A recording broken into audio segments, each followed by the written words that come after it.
تو خلافت کا جو دور حاضر کے اندر نظام قائم ہوگا نا، وہ اس طرح ہوگا کہ یا تو دعوت کے ذریعے سے ہمارے جو مختلف مسلم ممالک ہیں ان کی اسٹیبلشمنٹ جو بھی اس ملک کے اندر ہے اس کو بات سمجھ میں آ جائے، یا جہاد کے ذریعے سے، کیونکہ اس وقت دنیا کے اندر سرکار جو ہے وہ سیکورٹی کونسل کی ہے، تو سیکورٹی کونسل نے جو گنڈا اس علاقے کے اندر رکھا ہوا ہے نا اپنے معاملات کو چلانے کے لیے، یہ وہ اسرائیل وہاں لا کر گھسایا گیا۔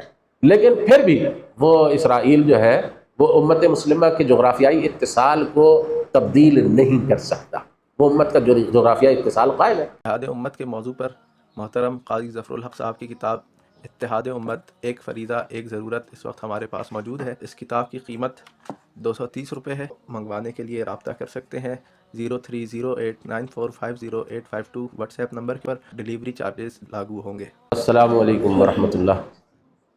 الحمدللہ الحمدللہ وکفیٰ والصلاۃ والسلام علی من لا نبی بعدہ، ما بعد فاعوذ باللہ السمیع العلیم من الشیطان الرجیم، بسم اللہ الرحمن الرحیم، ان اللہ وملائکتہ یصلون علی النبی یا ایھا الذین آمنوا صلوا علیہ وسلموا تسلیما، اللہم صل علی سیدنا و مولانا محمد وعلی آل سیدنا و مولانا محمد وبارک وسلم ثم صل علیہ۔ محترم حضرات، ہمارا یہ آج کا جو سیشن ہے، یہ جو ہم نے سالانہ کنونشن کیا تھا 2 جولائی کو، اس کے ایک فالو اپ کی حیثیت رکھتا ہے۔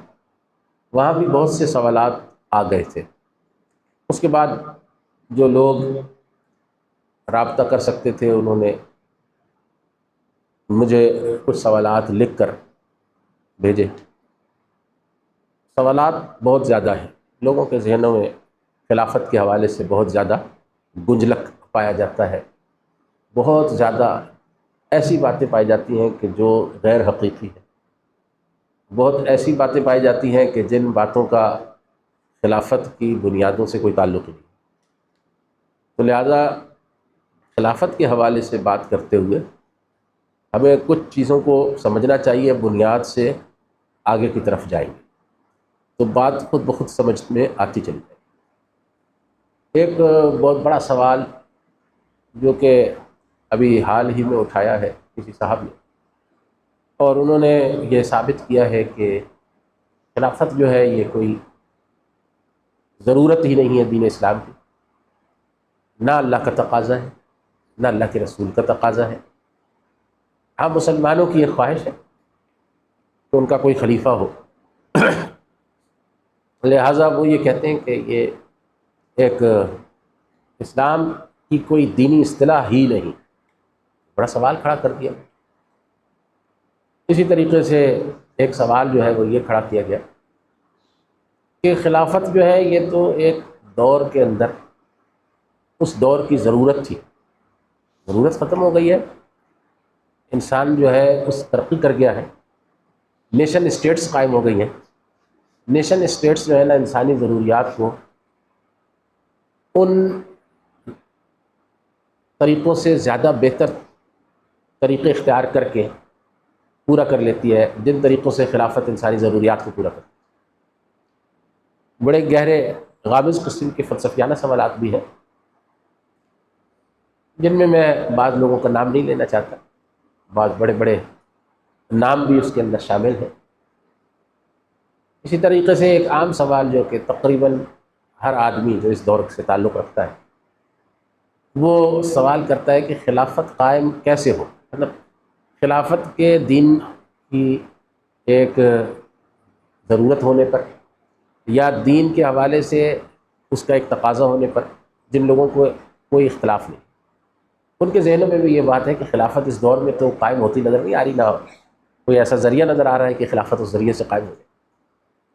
تو اس کے علاوہ پھر اسلامی جمہوریت والوں کی طرف سے بہت سے سوالات ہیں جنہوں نے کہ جمہوریت کو ایک اسلام کے یعنی متبادل مناسب اور بہتر نظام کی حیثیت سے قبول کیا ہے، خلافت کے نظام سے بہتر سمجھ کر اس کو قبول کرتے ہیں۔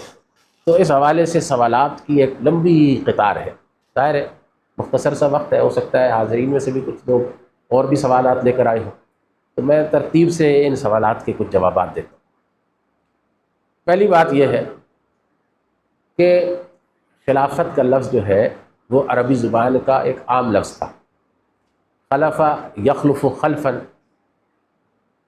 خلافتاً و خلیفہ، 3 اس کے مصدر استعمال ہوتے ہیں۔ یہ باب نصر ینصر پر خلافت کا لفظ آتا ہے۔ خلف یخلف کے معنی ہے کسی کے پیچھے آنا، اس کے پیچھے ہو جانا، اور معذرت، اور دوسرے خلافت کے معنی ہوتے ہیں کسی کا جانشین ہو جانا، جب وہ چلا جائے تو اس کی جگہ پر آپ بیٹھ جائیں، یہ بھی خلافت کے معنی۔ لفظی معنی تو ہے، لٹرل میننگز جو ہوتے ہیں وہ موجود ہوتے ہیں، ان کے اندر سے ایک مخصوص معنی کو جب اختیار کر لیا جاتا ہے تو وہ اصطلاحی معنی بن جاتا ہے۔ دین اسلام کی ایک اصطلاح کے طور پہ لفظ خلافت، یہ کس نے استعمال کیا؟ اس کو اس کے لٹرل میننگ سے ہٹا کر ایک مخصوص معنوں میں اللہ تعالیٰ نے استعمال کیا۔ اس چیز کو آپ قرآن کریم میں جب تھوڑا سا مزید غور کریں گے اسی عنوان پر تو دیکھیں گے کہ اللہ سب سے پہلے فرماتا ہے انی جاعل فی الارض خلیفہ، میں زمین کے اندر خلیفہ مقرر کر رہا ہوں۔ خلیفہ کا ترجمہ جو ہے وہ جانشین بھی کیا جا سکتا ہے۔ تو سوال یہ پیدا ہوگا کہ کون ہٹا ہے کہ جس کی جگہ کے اوپر جو ہے وہ زمین پر انسان کو مقرر کیا گیا؟ اس کا مطلب یہ ہے کہ خلافت کا لفظ جو ہے وہ ان لوگوں کے لیے جو کہ لفظ جانشین اس کا مطلب کرتے ہیں، یہاں پر وہ اس کو فٹ نہیں کر سکتے، کیونکہ زمین پر سے کون ہٹا قرآن کریم نے اس کی کوئی تصریح نہیں۔ قرآن یہ نہیں کہہ رہا کہ کوئی زمین سے ہٹ گیا تھا تو اس کی جگہ کے اوپر اللہ نے انسان کو مقرر کیا ہے۔ ایک بات تو یہ سمجھ لیں کہ یہاں پر لفظ جانشین کے معنوں میں یہ استعمال نہیں۔ دوسری بات جو ہے وہ یہ ہے کہ اس کا دوسرے معنی جو ہے وہ ہوتے ہیں نائب کے، اور تیسرے معنی اس کے ہوتے ہیں حاکم کے۔ اب اللہ رب العزت نے یہ ایک فعل ہے جس کی نسبت اپنی طرف کی ہے بطور فعل کے۔ اب جو لوگ اس کے دینی ہونے یا دینی نہ ہونے کے حوالے سے بحث اٹھا رہے ہیں کہ بھئی یہ دینی اصطلاح ہے کہ نہیں ہے، ان سے ایک سوال ہے کہ اللہ رب العزت کا کیا ہوا کام جو ہے اس کا کوئی تعلق دین سے ہوگا یا نہیں ہوگا؟ جس کو اللہ رب العزت بطور دین کے بیان کر رہا ہے، آپ کہہ رہے ہیں کہ جی وہ تو ایک عام عربی لفظ ہے، اور وہ عام عربی لفظ جو ہے وہ جتنے معنوں میں عربوں میں استعمال ہوتا تھا اتنے ہی معنوں میں قرآن میں بھی استعمال ہوا ہے۔ تو آپ یہ بھی تو دیکھیے کہ اللہ رب العزت نے اس کے اندر ایک خاص معنی پیدا کر دیا، فرمایا کہ انی جاعل فی الارض خلیفہ، میں زمین میں ایک خلیفہ مقرر کر رہا ہوں۔ اب یہاں پر اللہ رب العزت نائب کا لفظ بھی تو استعمال کر سکتا تھا۔ نائب کا لفظ جو ہے یہ عربی زبان کا لفظ ہے، یہ عربی میں کہیں باہر سے نہیں آیا۔ عربی میں نیابت کا لفظ کہیں باہر سے نہیں آیا، نائب کا لفظ عین عربی زبان کا لفظ ہے، ٹھیک ہے نا جی۔ اسی طریقے سے جو دوسرا لفظ ہے حاکم کا، وہ بھی عربی زبان کا لفظ ہے۔ حاکم کا لفظ عربی میں باہر سے تو نہیں آیا۔ آپ جانشین کو کہہ سکتے ہیں کہ چلیں جانشین کے معنوں میں یہ لفظ جو ہے خلیفہ، اس کا ترجمہ جانشین اردو اور فارسی کے ذریعے سے ہے، لیکن یہاں اللہ رب العزت نے خلیفہ کا لفظ جانشین کے معنوں میں تو استعمال ہی نہیں کیا، کیونکہ کوئی قرآن میں اور حدیث میں اس قسم کا کوئی اشارہ موجود نہیں ہے کہ زمین پر پہلے انسانوں سے پہلے کوئی با اختیار مخلوق موجود تھی جس کو ہٹا کر اللہ رب العزت نے انسانوں کو پیدا کر دیا اور خلیفہ بنا دیا۔ جانشین کے معنی یہاں نہیں ہو سکتے۔ اگر کوئی جنات کی بات کرے تو جنات کو خدا نے ہٹایا کب ہے؟ جن تو آج بھی موجود ہے۔ قرآن جب نازل ہو رہا تھا تو وہ ثقلین سے خطاب کر رہا تھا۔ من الجنۃ والناس کا ذکر قرآن کریم کرتا ہے، اسی پر ختم ہوتا ہے قرآن کریم۔ تو جنوں کا بھی جانشین نہیں ہو سکتا انسان، کیونکہ جنوں کو بھی اللہ نے اختیارات نہیں دیے تھے، اور انسان جو ہے وہ پچھلی کسی دوسری مخلوق کا اگر جانشین ہوتا تو پہلے تو اس بات کو صاف کر لیں کہ وہ قرآن اس کو ضرور بیان کرتا۔ اللہ نے اس کو بیان نہیں کیا۔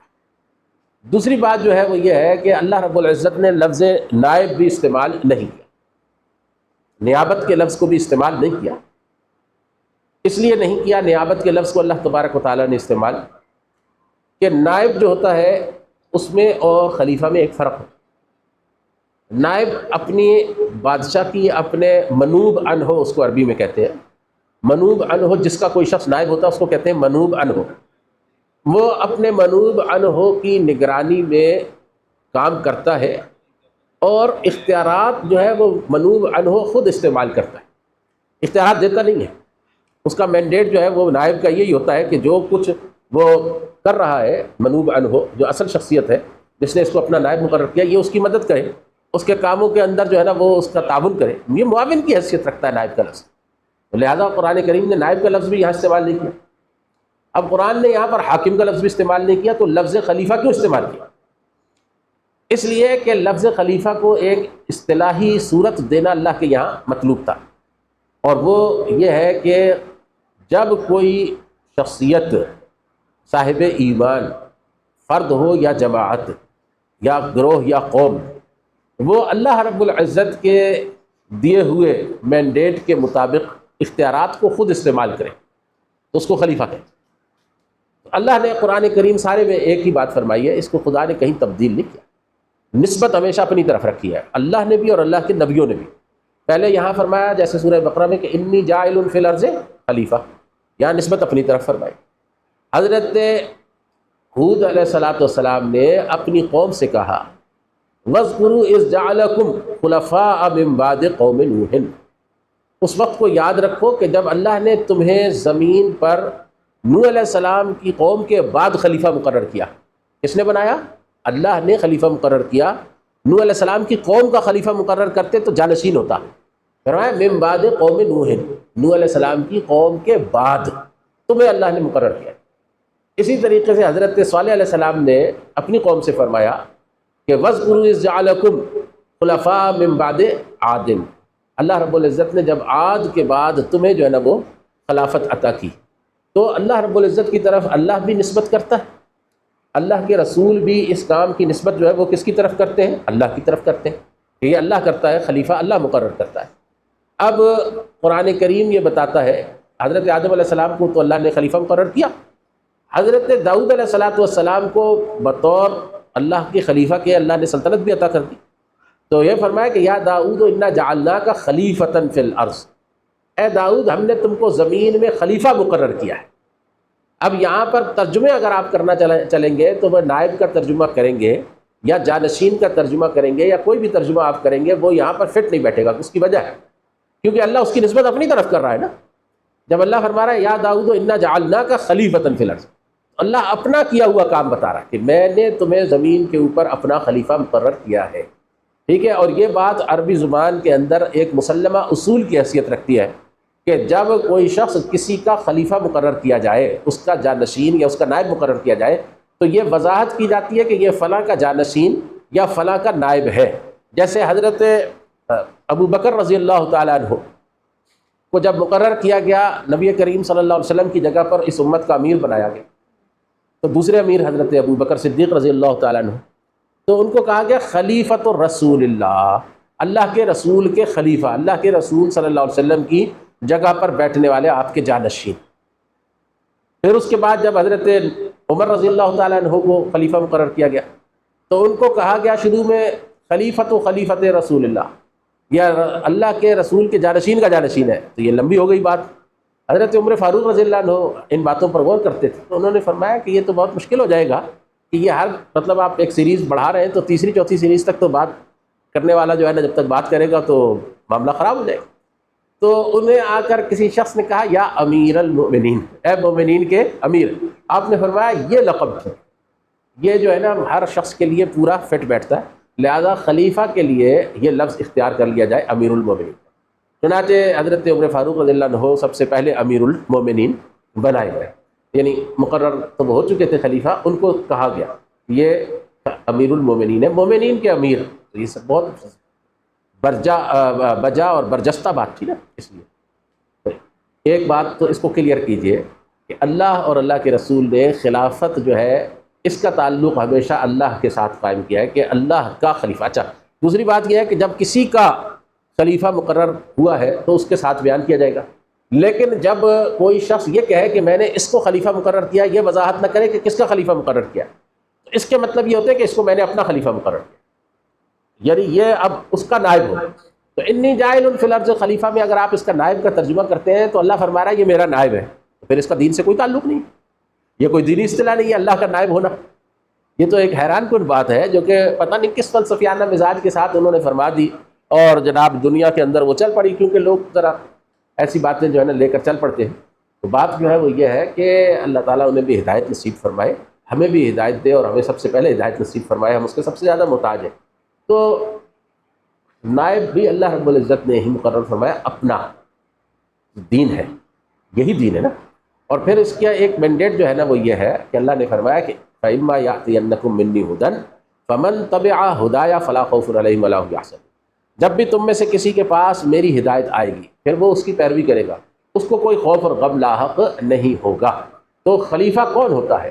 خلیفہ وہ ہوتا ہے جو اللہ رب العزت کا خلیفہ ہے، کہ جو اللہ رب العزت کی ہدایات کے مطابق اپنے اختیارات کو استعمال کرتا ہے، ٹھیک ہے۔ اور اللہ رب العزت نے ایک خاص وقت تک جو ہے نا، کیونکہ اس کو آزاد کیا ہے، تو اس کو ایک موقع عطا فرمایا خاص وقت تک، کہ اس موقع کے اندر وہ اپنے اختیارات کو صحیح اور غلط دونوں طرح استعمال کر سکتا ہے، لیکن خدا نے بتا دیا ہے کہ صحیح اختیارات کا استعمال یوں ہوگا، ٹھیک ہے، اختیارات کا صحیح استعمال ایسے کرنا ہوتا ہے۔ یہ بات جو ہے نا، یہ ہے اصل میں جو چیز بیان کی گئی ہے۔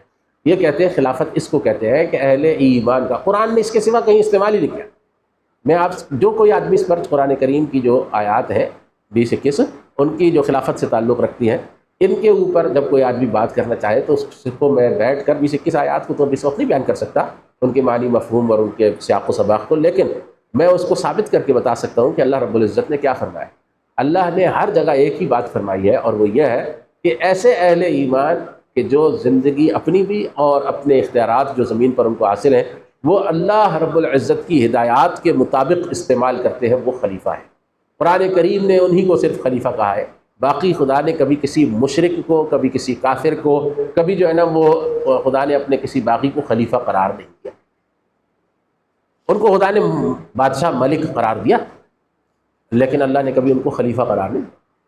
اور اللہ نے بھی جو وعدہ کیا ہے اہل ایمان سے، ایمان اور عمل صالح کی شرائط کے ساتھ، وہ خلافت کا وعدہ کیا ہے، ملوکیت کا وعدہ نہیں کیا اللہ نے حاکمیت کا وعدہ نہیں کیا، حالانکہ وہ سب چیزیں خلافت کے اندر داخل ہو جاتی ہیں، لیکن اللہ نے فرمایا وعد اللہ الذین آمنوا منکم وعملوا الصالحات لیستخلفنہم فی الارض کما استخلف الذین من قبلہم۔ اب یہ من قبلہم جو ہے یہ فرعون اور نمرود نہیں ہے، کیونکہ وہ ایمان اور عمل صالح والے نہیں تھے، یہ حضرت داؤد اور سلیمان علیہ السلام ہے، یہ ان مکابیوں کی بات ہو رہی ہے، یہ حضرت ابراہیم اور حضرت موسیٰ کی بات ہو رہی ہے۔ ان کے جس طریقے سے اللہ نے زمین پر ان کو اقتدار دیا تھا، اسی طریقے سے ایمان والوں کو اللہ جو اقتدار دیتا ہے، وہ ایمان والوں کا اقتدار جو ایمان والے اللہ کی کتاب کی روشنی میں استعمال کرتے ہیں، وہ خلافت ہے۔ یہ بات ذہن میں اچھی طرح سے ہے، پہلی بنیادی اینٹ یہ ہے، اس کو سمجھ لیں۔ حضرت ابو موسیٰ اشعری رضی اللہ تعالیٰ عنہ سے کسی نے پوچھا کہ حضرت خلافت اور ملوکیت میں کیا فرق ہے؟ بادشاہت بھی جو ہے نا وہ موجود ہے دنیا میں، اور خلافت کا نام بھی ہم مسلمان لیتے ہیں، کیا فرق ہے؟ فرمایا کہ خلافت جو ہے وہ اللہ کی کتاب کے مطابق چلائی جاتی ہے، اور بادشاہت جو ہے وہ کوڑے سے اور درے اور تلوار سے چلائی، یہ فرق ہے۔ بادشاہت جو ہے وہ چلے گی تلوار کی بنیاد پر، قائم ہوگی تلوار کی بنیاد پر قائم رہے گی۔ خلافت وہ ہے کہ جو قائم ہوگی ہمیشہ اللہ کی کتاب کے ساتھ، اللہ کی کتاب رہے گی تو خلافت ہے، اللہ کی کتاب ہٹ جائے گی تو پھر خلافت نہیں رہے گی۔ یہ ایک مسئلہ تھا جو میں نے کلیئر کیا۔ دوسرا سوال جو ہے وہ اس سلسلے کا یہ ہے کہ وہ کہتے ہیں جی کہ خلافت جو ہے اس دور میں اس کی ضرورت ہے، اہمیت ہے نیشن اسٹیٹس کے موجودگی میں۔ نیشن اسٹیٹ موجود ہے تو خلافت کیا مطلب، کیا ضرورت ہے؟ میں اس سلسلے میں آپ کو ایک بہت ہی کلیدی بات قرآن کریم کی بتاتا ہوں۔ قرآن کریم جو ہے وہ کہتا ہے تمام دنیا کے اہل ایمان کو اکٹھا کر کے، آدم علیہ السلام سے لے کے اور نبی علیہ السلام تک کے سارے انبیاء اور ان کے پیروکاروں کا ذکر کیا اللہ نے سورہ مومنون میں اور سورہ جو ہے نا انبیاء کے اندر، اور فرمایا کہ ان ھذہ امتکم امۃ واحدۃ وانا ربکم فاتقون، ان ھذہ امتکم امۃ واحدۃ وانا ربکم فاعبدون۔ اللہ رب العزت سارے جو اہل ایمان ہیں ان کو ایک امت قرار دے، ٹھیک ہے، اور نبی علیہ السلام نے فرمایا کہ انہم امۃ من دون الناس، دونوں چیزوں کو جمع کر دو۔ جب جمع کیا گیا مہاجرین کو اور انصار کو ایک معاہدے کے اندر میثاق مدینہ جس کو کہتے ہیں، اس کی پہلی شق کیا ہے؟ فرمایا کہ انہم امۃ من دون الناس، باقی انسان جو کہ مسلمان نہیں ہیں ان کے مقابلے میں یہ مسلمان ایک امت ہے۔ آپ نے فرمایا میں آخری نبی ہوں اور تم آخری امت ہو۔ تو امت جو ہے، امت اس کے بارے میں اللہ کا حکم کیا ہے؟ اللہ کا حکم یہ ہے کہ وَاعْتَصِمُوا بِحَبْلِ اللَّهِ جَمِيعًا وَلَا تَفَرَّقُوا، تم آپس میں تفرقہ نہ کرو۔ تفرقہ جو ہے یہ دینی تفرقہ، اس کی تو بہت شہرت کی جاتی ہے، لیکن جو سیاسی اور جغرافیائی تفرقہ ہے، مسلمانوں میں ایسا بہت کم ہوا ہے کہ ایک فرقے کے آدمی نے دوسرے فرقے کے آدمی کو قتل کیا ہو، یا ایک آدمی نے ایک فرقے سے نکل کر دوسرے فرقے کو جوائن کیا ہو تو اس کے لوگوں نے اس کو قتل کر دیا ہو۔ ایسا شاید بہت یعنی نادر واقعات، سمجھ گئے؟ لیکن جو سیاسی اور جغرافیائی تفرقہ پیدا کیا ہے نیشن اسٹیٹ، اگر پاکستانی افغانستان جانا چاہے اس کو گولی مارنے کا حق پاکستانی حکومت بھی اپنے آدمی کو دیتی ہے، افغانی حکومت بھی دیتی ہے، اور وہ بیچارہ مسلمان ہے، کلمہ پڑھتے ہوئے مارا جائے، دونوں طرف کے کلمہ گو اس کو بھون دیں گے۔ اگر افغانی پاکستان آنا چاہے تو یہی صورتحال ہے۔ پوری دنیا اسلام جو ہے اس کو مختلف ٹکڑوں کے اندر تقسیم کر کے ان ٹکڑوں کو ایک تقدس دیا گیا، اور ان ٹکڑوں کو جو ہے وہ مصنوعی جو تقدس دیا گیا ہے اس کے اندر کیا پنہا ہے؟ اس کے اندر امت مسلمہ کا استحصال چھپا ہوا ہے، امت مسلمہ کا استغلال، اس کی ایکسپلائٹیشن وہ چھپی ہوئی، اس کو ایکسپلائٹ کر رہے ہیں۔ ابھی یہ کویت جو ہے اس کے اوپر عراق نے جب قبضہ کر لیا تھا تو امریکہ اور سیکیورٹی کونسل کے لوگ اس کو بچانے کے لیے آئے، تو کویت کے ساتھ ان کو جو ہے نا وہ کیا محبت تھی؟ اصل میں کویت کے وسائل، سعودی عرب کے وسائل، عراق کے وسائل، ان کے اوپر قبضہ۔ یہ نیشن اسٹیٹ کے نتائج ہیں، یعنی وہ نیشن اسٹیٹ جس کے نتیجے میں امت مسلمہ کی طاقت جو ہے یہ کئی حصوں کے اندر تقسیم ہو گئی۔ امت مسلمہ جو ہے وہ برباد ہو گئی نیشن اسٹیٹس کے نتیجے، ٹھیک ہے جی؟ تو اللہ رب العزت نے فرمایا ولا تفرقوا، تو ولا تفرقوا کا اطلاق صرف مذہبی تفرقے کے اوپر ہوتا ہے، سیاسی اور جغرافیائی اور قومیتی تفرقوں کے اوپر نہیں ہوتا۔ اللہ کے رسول صلی اللہ علیہ وسلم نے فرمایا من دعا بدعوى الجاہلیۃ فلیس منا ومن قاتل تحت رایۃ عمیۃ فلیس منا، جو آدمی قومیت کا نعرہ لگائے وہ ہم میں سے نہیں ہے، جو آدمی جو ہے وہ قومیت کے اس اندھے جھنڈے کے نیچے جنگ کرے گا وہ ہم میں سے نہیں ہے۔ تو جس طرح سے پنجابی اور پٹھان اور بہاجر اور سندھی قومیتیں جو ہیں یہ حرام ہے، اسی طریقے سے پاکستانی اور ہندوستانی اور افغانی اور ایرانی اور شامی اور لبنانی قومیتیں بھی حرام ہیں۔ تو لہٰذا امت مسلمہ جو ہے وہ اپنے دین پر عمل ہی اس وقت کر سکتی ہے کہ جب وہ خلافت کے نظام کو بحال کرے۔ اگر وہ خلافت کے نظام کو بحال نہیں کرے گی امت تو وہ اپنے دین پر بھی عمل نہیں کر سکتی، اللہ کی تعلیمات پر، اللہ کے رسول صلی اللہ علیہ وسلم کی تعلیمات پر کیسے عمل کرے؟ پھر آپ صلی اللہ علیہ وسلم نے اس امت کو ایک جماعت فرمایا، آپ نے فرمایا علیکم بالجماعت، الجماعت پوری امت ہے، اس کے ساتھ رہنا۔ تو الجماعت جو ہے اس کا ایک امیر ہونا چاہیے، ظاہر جماعت جو بھی ہوتی ہے اس کا امیر ہوتا ہے، الجماعت کا جو امیر ہوتا ہے وہ خلیفہ ہوتا ہے۔ اور اللہ کے نبی نے کیا فرمایا من شذ شذ فی النار، جو آدمی مسلمانوں کی الجماعت سے الگ ہوگا وہ جہنم کی طرف جائے۔ تو آپ امت کو 57 حصوں میں تقسیم کر رہے ہیں، تو یہ آپ دین اسلام کی جڑ پر کلہاڑ چلا رہے ہیں۔ دین اسلام کی وہ تمام جو تعلیمات ہیں جو اخوت کے اوپر ہیں، جن کا تعلق جو ہے وہ اللہ کے دین کو مضبوطی سے تھامنے، اللہ کی رسی کو پکڑنے، آپس میں تفرقہ نہ کرنے، مسلمانوں کا ایک بنیاد میں مرصوص ہونے سے ہے، وہ تو آپ نہیں کر سکتے، اس کے اوپر عمل درآمد ہی نہیں ہو سکتی۔ سارا دین جو ہے نا جی اس کی شکل ہی بدل جائے گی۔ اگر آپ لا حول، اگر آپ نیشن اسٹیٹس جو ہے ان کو جو ہے نا وہ متبادل سمجھ لیں خلافت کا، یہ 2015 میں نا اصل میں ایسا ہوا کہ جب انہوں نے مضمون لکھے، جناب نام بھی لے لیتا ہوں، جاوید احمد غامدی صاحب نے، جس کی وجہ سے یہ سوالات لوگوں نے پھر اٹھائے اور جواب، یہ ایک سیاسی معاملہ تھا، اس کو سمجھیں آپ۔ ہر دور کے اندر جو ہے نا اسکالرز جو ہے نا وہ سیاست کے لیے بھی استعمال ہوتے ہیں۔ یہ FATF کا وہ جو ہے نا اجلاس ہونے والا تھا، باجوہ صاحب جو ہے نا وہ گئے وہاں، جا کر یہ یقین دلایا کہ امت مسلمہ میں خلافت کے احیاء کا کوئی امکان نہیں ہے، یہ اس کے الفاظ تھے۔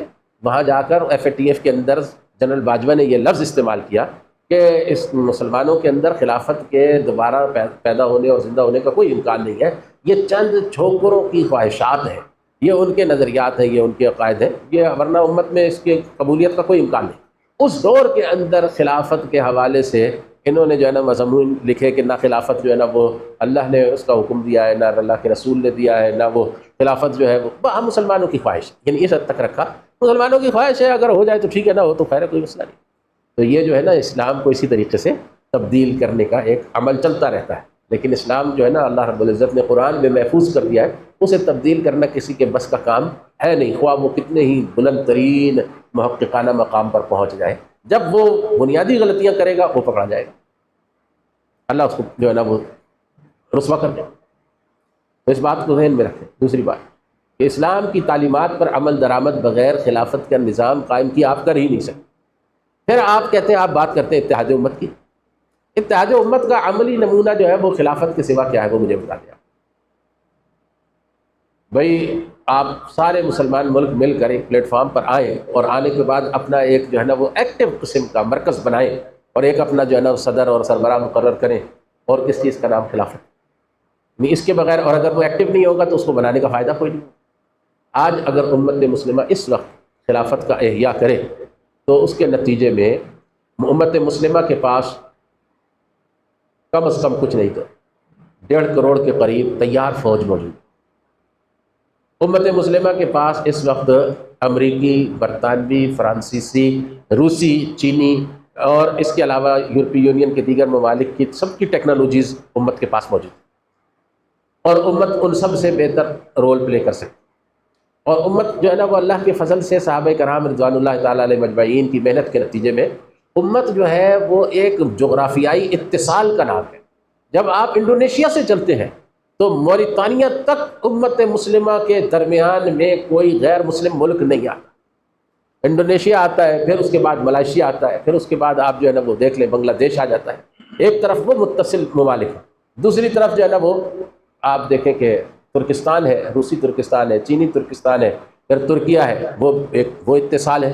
پھر ادھر سے آپ دیکھیں تو پاکستان ہے، افغانستان ہے، ایران ہے، مراکش اور موریتانیہ تک یہ سلسلہ جو ہے نا وہ چلتا چلا جاتا ہے۔ امت کا جو ہے نا ایک انتہائی زبردست طریقے سے ایک جغرافیائی اتصال موجود ہے، اور درمیان میں لا کر اسرائیل کو گھسایا اس لیے گیا ہے کہ ان زمینوں پر ہم موجود رہیں۔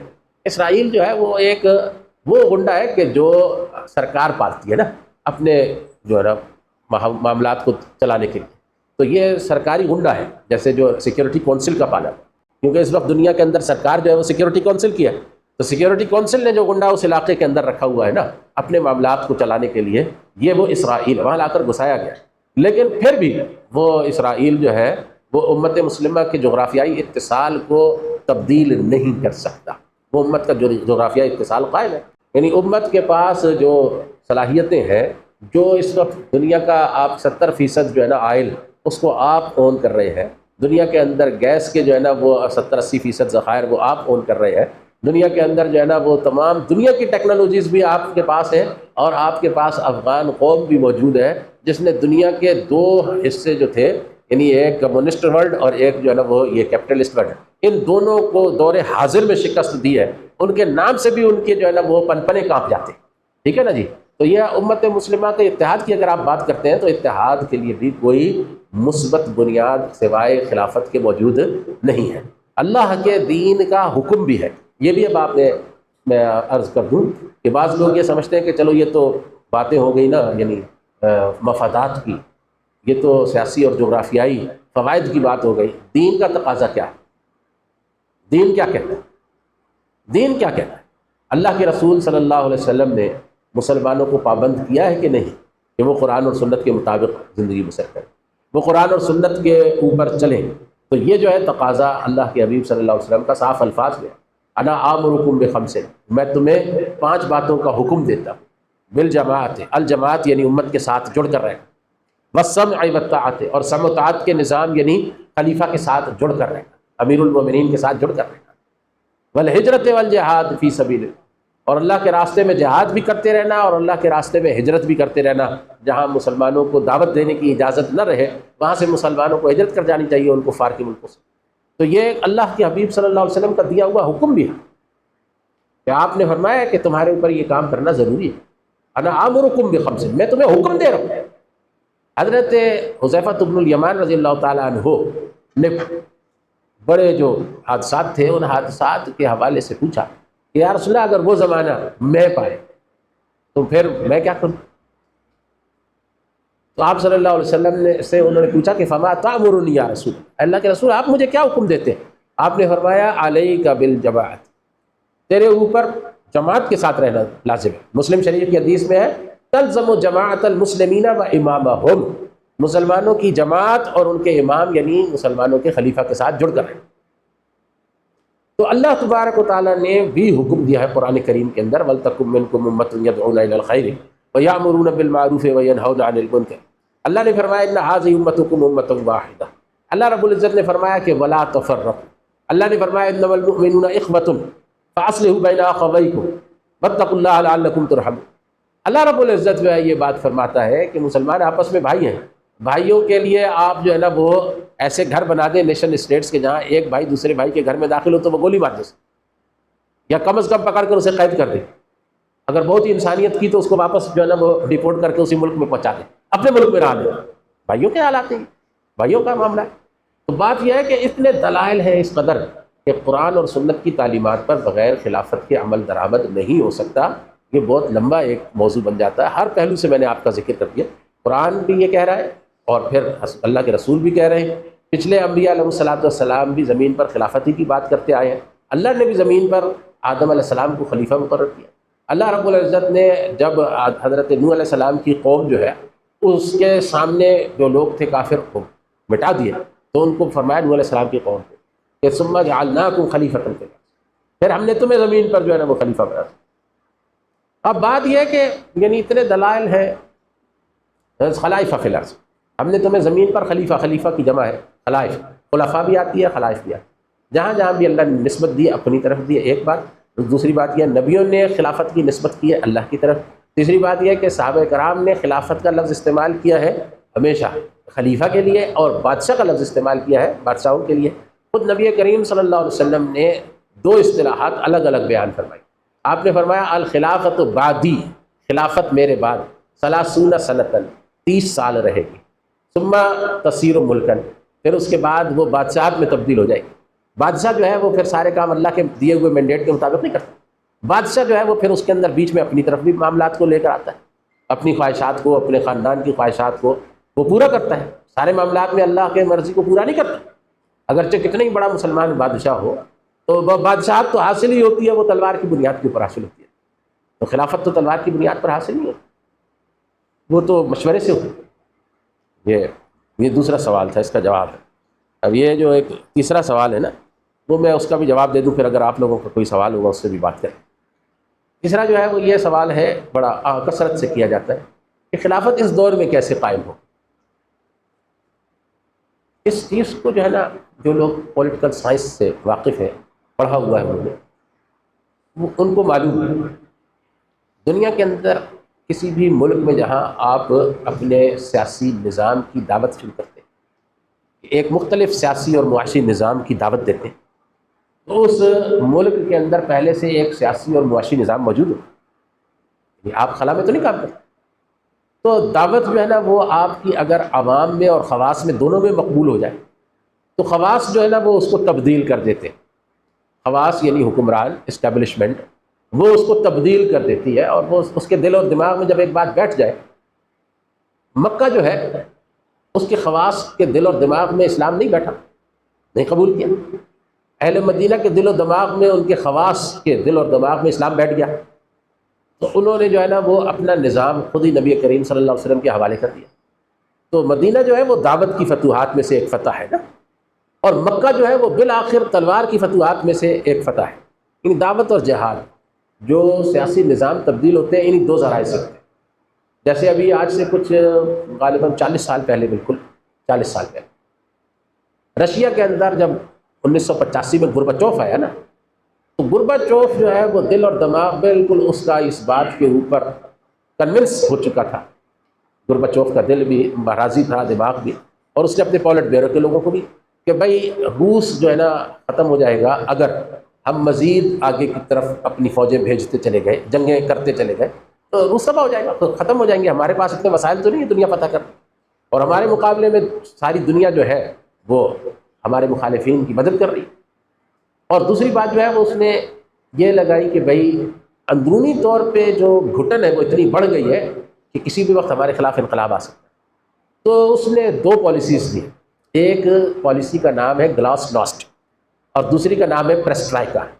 گلاس ناسٹ کے معنی جو ہے وہ یہ ہے کہ بھائی آپ جو ہے نا وہ اندر اپنے کشادگی پیدا کریں، اپنے اندر لوگوں کو نجی ملکیت کا حق دیں، لوگوں کو بات کرنے کا حق دیں، لوگوں کو جو ہے نا وہ آزادی رائے وہ فراہم کریں تو گھٹن ختم ہو.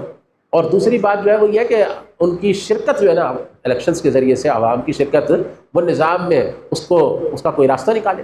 اور پریس اسٹرائکا کا مطلب یہ تھا کہ سارے جو دنیا کے اندر آپ نے اپنی فوجیں پھیلائی ہوئی ہیں فوجیں واپس بلائیں، ان کا بڑا خرچہ ہو رہا ہے دنیا کے اندر مختلف ممالک میں بیچ کر. تو لہٰذا اس کے نتیجے میں اس نے اعلان کر دیا کہ ہم جو ہے وہ 5 سال کے اندر گلاس ناسٹ اور پریس اسٹرائکا پر عمل کرتے ہوئے ساری دنیا سے اپنی فوجیں واپس بلا لیں.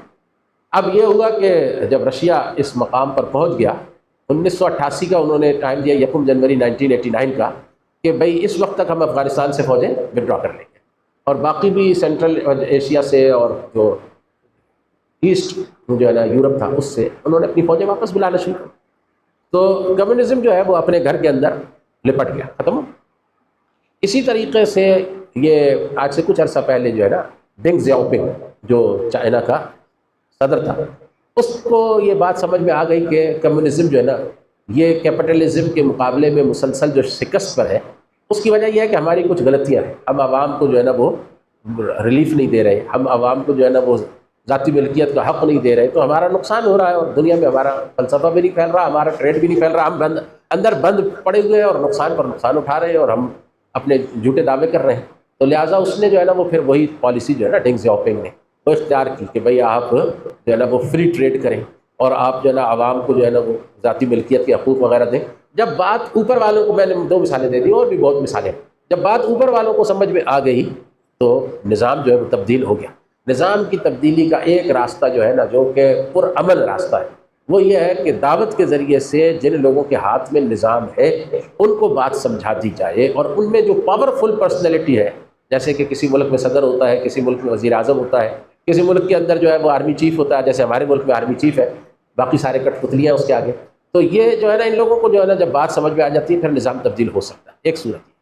دوسری صورت یہ ہے کہ نظام کی تبدیلی جو کہ کسی ملک کے اندر ہوتی ہے وہ یہ ہے کہ اوپر والے بات سننے کو اور سمجھنے کو تیار نہیں ہے، جیسے ہمارے لوگوں کا مزاج ہے، لیکن عوام الناس میں آپ دعوت دے رہے ہیں، آپ مارے کھا رہے ہیں، آپ قتل ہو رہے ہیں، آپ قید ہو رہے ہیں، لیکن آپ اللہ کے دین کی اس دعوت پر جو کہ حق ہے آپ ڈٹے ہوئے ہیں. تو ایک دن ایسا آتا ہے کہ عوام الناس کی اکثریت آپ کے ساتھ مل جائے تو اللہ ملا دیتا ہے. یہ تو وہ وقت اور وہ دن کب آئے گا یہ ہم نہیں طے کر سکتے، کس ملک میں آئے گا، کس جگہ آئے گا، کس زمانے میں آئے گا، کس لیڈرشپ کے تحت آئے گا، لیکن اس کے نتیجے میں پھر وہ ملک جو ہے نا وہ عوام اس کے اٹھ کھڑے ہوتے ہیں اور پھر وہ اپنے ملک میں اس اسٹیبلشمنٹ کو اٹھا کر پھینک دیں، الٹ کر پھینک دیں، اور اس کے نتیجے میں وہاں پر وہ نظام آ جاتا ہے. تو خلافت کا جو دور حاضر کے اندر نظام قائم ہوگا نا وہ اس طرح ہوگا کہ یا تو دعوت کے ذریعے سے ہمارے جو مختلف مسلم ممالک ہیں ان کی اسٹیبلشمنٹ جو بھی اس ملک کے اندر ہے اس کو بات سمجھ میں آ جائے، یا جہاد کے ذریعے سے. اور جہاد صرف مسلح نہیں ہوتا، غیر مسلح جہاد بھی ہوتا ہے، اس کی بھی نبی کریم صلی اللہ علیہ وسلم نے ہمیں تربیت عطا فرمائی ہے.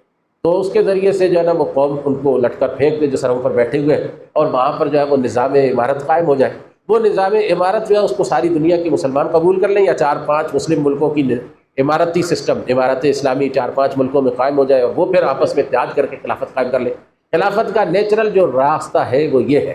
اس کے سوا میرے علم میں نہیں ہے کہ خلافت اب کیسے قائم ہے.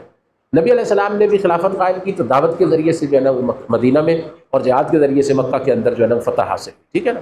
تو یہی 2 صورتیں ہیں، تیسری کوئی صورت نہیں ہے. اب جو لوگ بات کرتے ہیں اسلامی جمہوریت کے حوالے سے الیکشنز کی، تو الیکشنز جو ہے نا بھائی وہ الیکشنز ایک پروسیس ہے.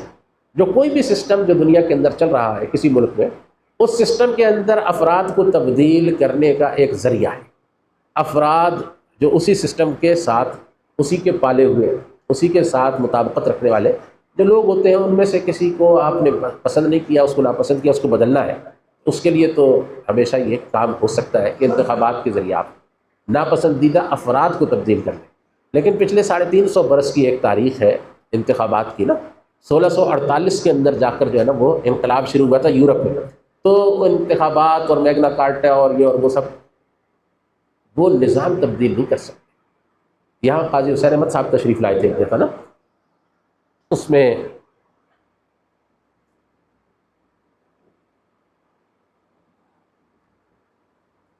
تحریک محنت کے دفتر میں، تو میری ان سے ملاقات تھی، میں اور طارق صاحب، ہم 2 افراد تھے۔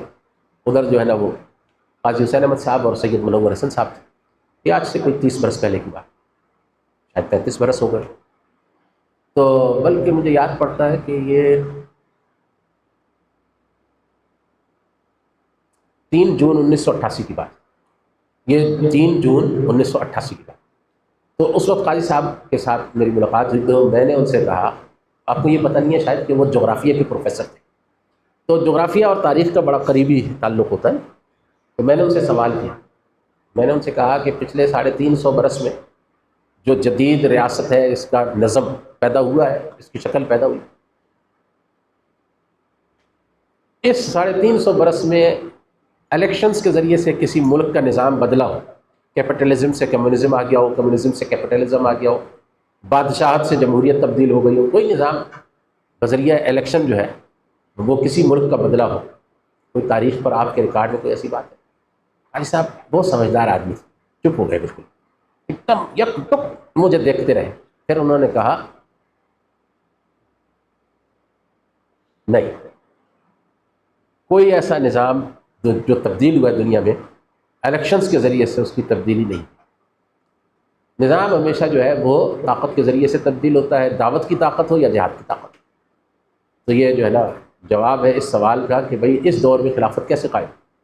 خلافت ایسے ہی قائم ہوگی کہ جو لوگ اللہ کے دین کو غالب کرنا چاہتے ہیں، وہ جب کسی ملک میں غالب آ جائیں گے، اس نظام کو توڑ کر اس کی جگہ پر اسلام کو قائم کریں گے، وہ جمہوریت ہو یا بادشاہت ہو یا ڈکٹیٹرشپ ہو، جو کچھ بھی ہو، اس کو ختم کر کے اسلام کو وہاں پر قائم کریں گے، تو وہاں پر ایک عمارت وجود میں آئے گی۔ وہ عمارت جو ہے وہ اگر اتنی طاقتور ہوئی کہ وہ امت کا بوجھ اٹھا سکے تو وہ خلافت کی شکل اختیار کر سکتی ہے۔ لیکن اگر وہ عمارت کمزور ہوئی تو اس کو جو ہے نا وہ خلافت کی شکل اختیار نہیں کرنی چاہیے، اس کو صرف نظام خلافت یعنی قرآن اور سنت کا نظام وہاں پر قائم کر دینا چاہیے۔ لیکن امت مسلمہ کے امیر ہونے کا دعویٰ اس کو نہیں کرنا چاہیے، کیونکہ امیر ہونے کی اگر وہ جو ہے نا وہ پوزیشن اختیار کرنے کی کوشش کرے گا تو مامورین کا بوجھ اس کے اوپر آ جائے گا، تو وہ مامورین کا بوجھ جو نہ اٹھا سکتا ہو تو اس کو جو ہے نا وہ عمارت کا بوجھ نہیں اٹھانا چاہیے۔ تو یہ 4 5 7 مسلم ملک مل کر اتنی طاقت پکڑ سکتے ہیں کہ وہ جو ہے نا وہ خلافت کا بوجھ اٹھا لے اور پوری امت کا کوئی امیر مقرر کرے اور وہ امیر پوری امت کا بوجھ اٹھا لے۔ نہ ایک آدھ جیسے اب افغانستان میں عمارت ہے تو وہ اگر خلافت کا اعلان کر بھی دیں اور پھر وہ بیعت بھی خلافت کی لے لیں اور اپنی سرحدیں بھی ان کو پھر اوپن کرنی پڑیں گی ہر مسلمان کے لیے، کسی مسلمان کو وہ وہاں آنے سے روک نہیں سکتے، نیشن اسٹیٹ ختم ہو جائے گی، اسلامک اسٹیٹ وجود میں آئے گی۔ اگر وہ اتنا بڑا کام کریں گے تو وہ اتنا بڑے کام کا شاید بوجھ اٹھا نہ سکیں۔ تو ظاہر ہے اسٹیپس کے ساتھ چلنا ہوگا، عقل مندی کے ساتھ چلنا ہوگا، حکمت اور تدبر کے ساتھ چلنا ہوگا، لیکن طریقہ کار ایک ہی ہے۔ اگر غلطی کی جیسے داعش والوں نے غلطی کی تھی نا، دولت اسلامیہ عراق و شام والوں نے، ابھی تمہاری اسٹیٹ وجود میں ہی نہیں آئی، ان کے ساتھ جو انہوں نے غلطی کی وہ یہ ہے کہ اسٹیٹ تو انہوں نے اس کو ڈکلیئر کر دیا لیکن کچھ حصہ عراق کا تھا، کچھ شام کا تھا، ابھی عراق بھی تم سے جنگ لڑ رہا ہے، شام بھی جنگ لڑ رہا ہے، ابھی وہ اسٹیبلٹی آپ کو حاصل ہی نہیں ہوئی کہ آپ ایک ملک کی، ایک قوم کی، ایک ریاست کی صورت اختیار کر سکیں۔ آپ نے خلافت کا اعلان کر دیا، پوری دنیا نے، ایران، سعودی عرب، روس اور امریکہ اور اس کے حواری، یہ چاروں تھے جنہوں نے مل کر اس کو ختم کیا۔ ایران اور عراق، شام اور یعنی ایران، عراق، سعودی عرب اور امریکہ، شام اور رشیا، سب جو ہے نا وہ دولت اسلامیہ عراق و شام کے خلاف سب نے مل کر جنگ لڑی اور سب نے مل کر ان کا قتل عام کیا ہے۔ کیوں؟ اس لیے کہ یہ بات کوئی بھی مسلم ملک جو ہے جو اس کی قیادتیں اس وقت برداشت نہیں کر سکتی کہ وہاں پر ایک خلافت قائم ہو جائے اور پھر وہ خلافت امت ساری جو ہے نا اس کا مرکز بن جائے۔ یہ ظاہر ہے یہ ان کے نمائندے ہیں جو ہمارے ملکوں میں بیٹھے ہوئے ہیں، یہ نمائندے اپنا کام کریں گے، ٹھیک ہے نا۔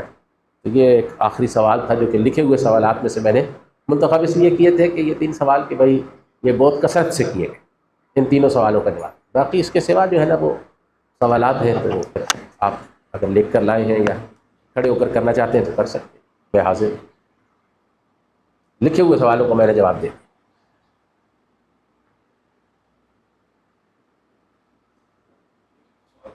کھڑے ہو گئے، تعارف بھی اپنا کرائیں اور سوال بھی کریں. بابر شہزاد نام ہے.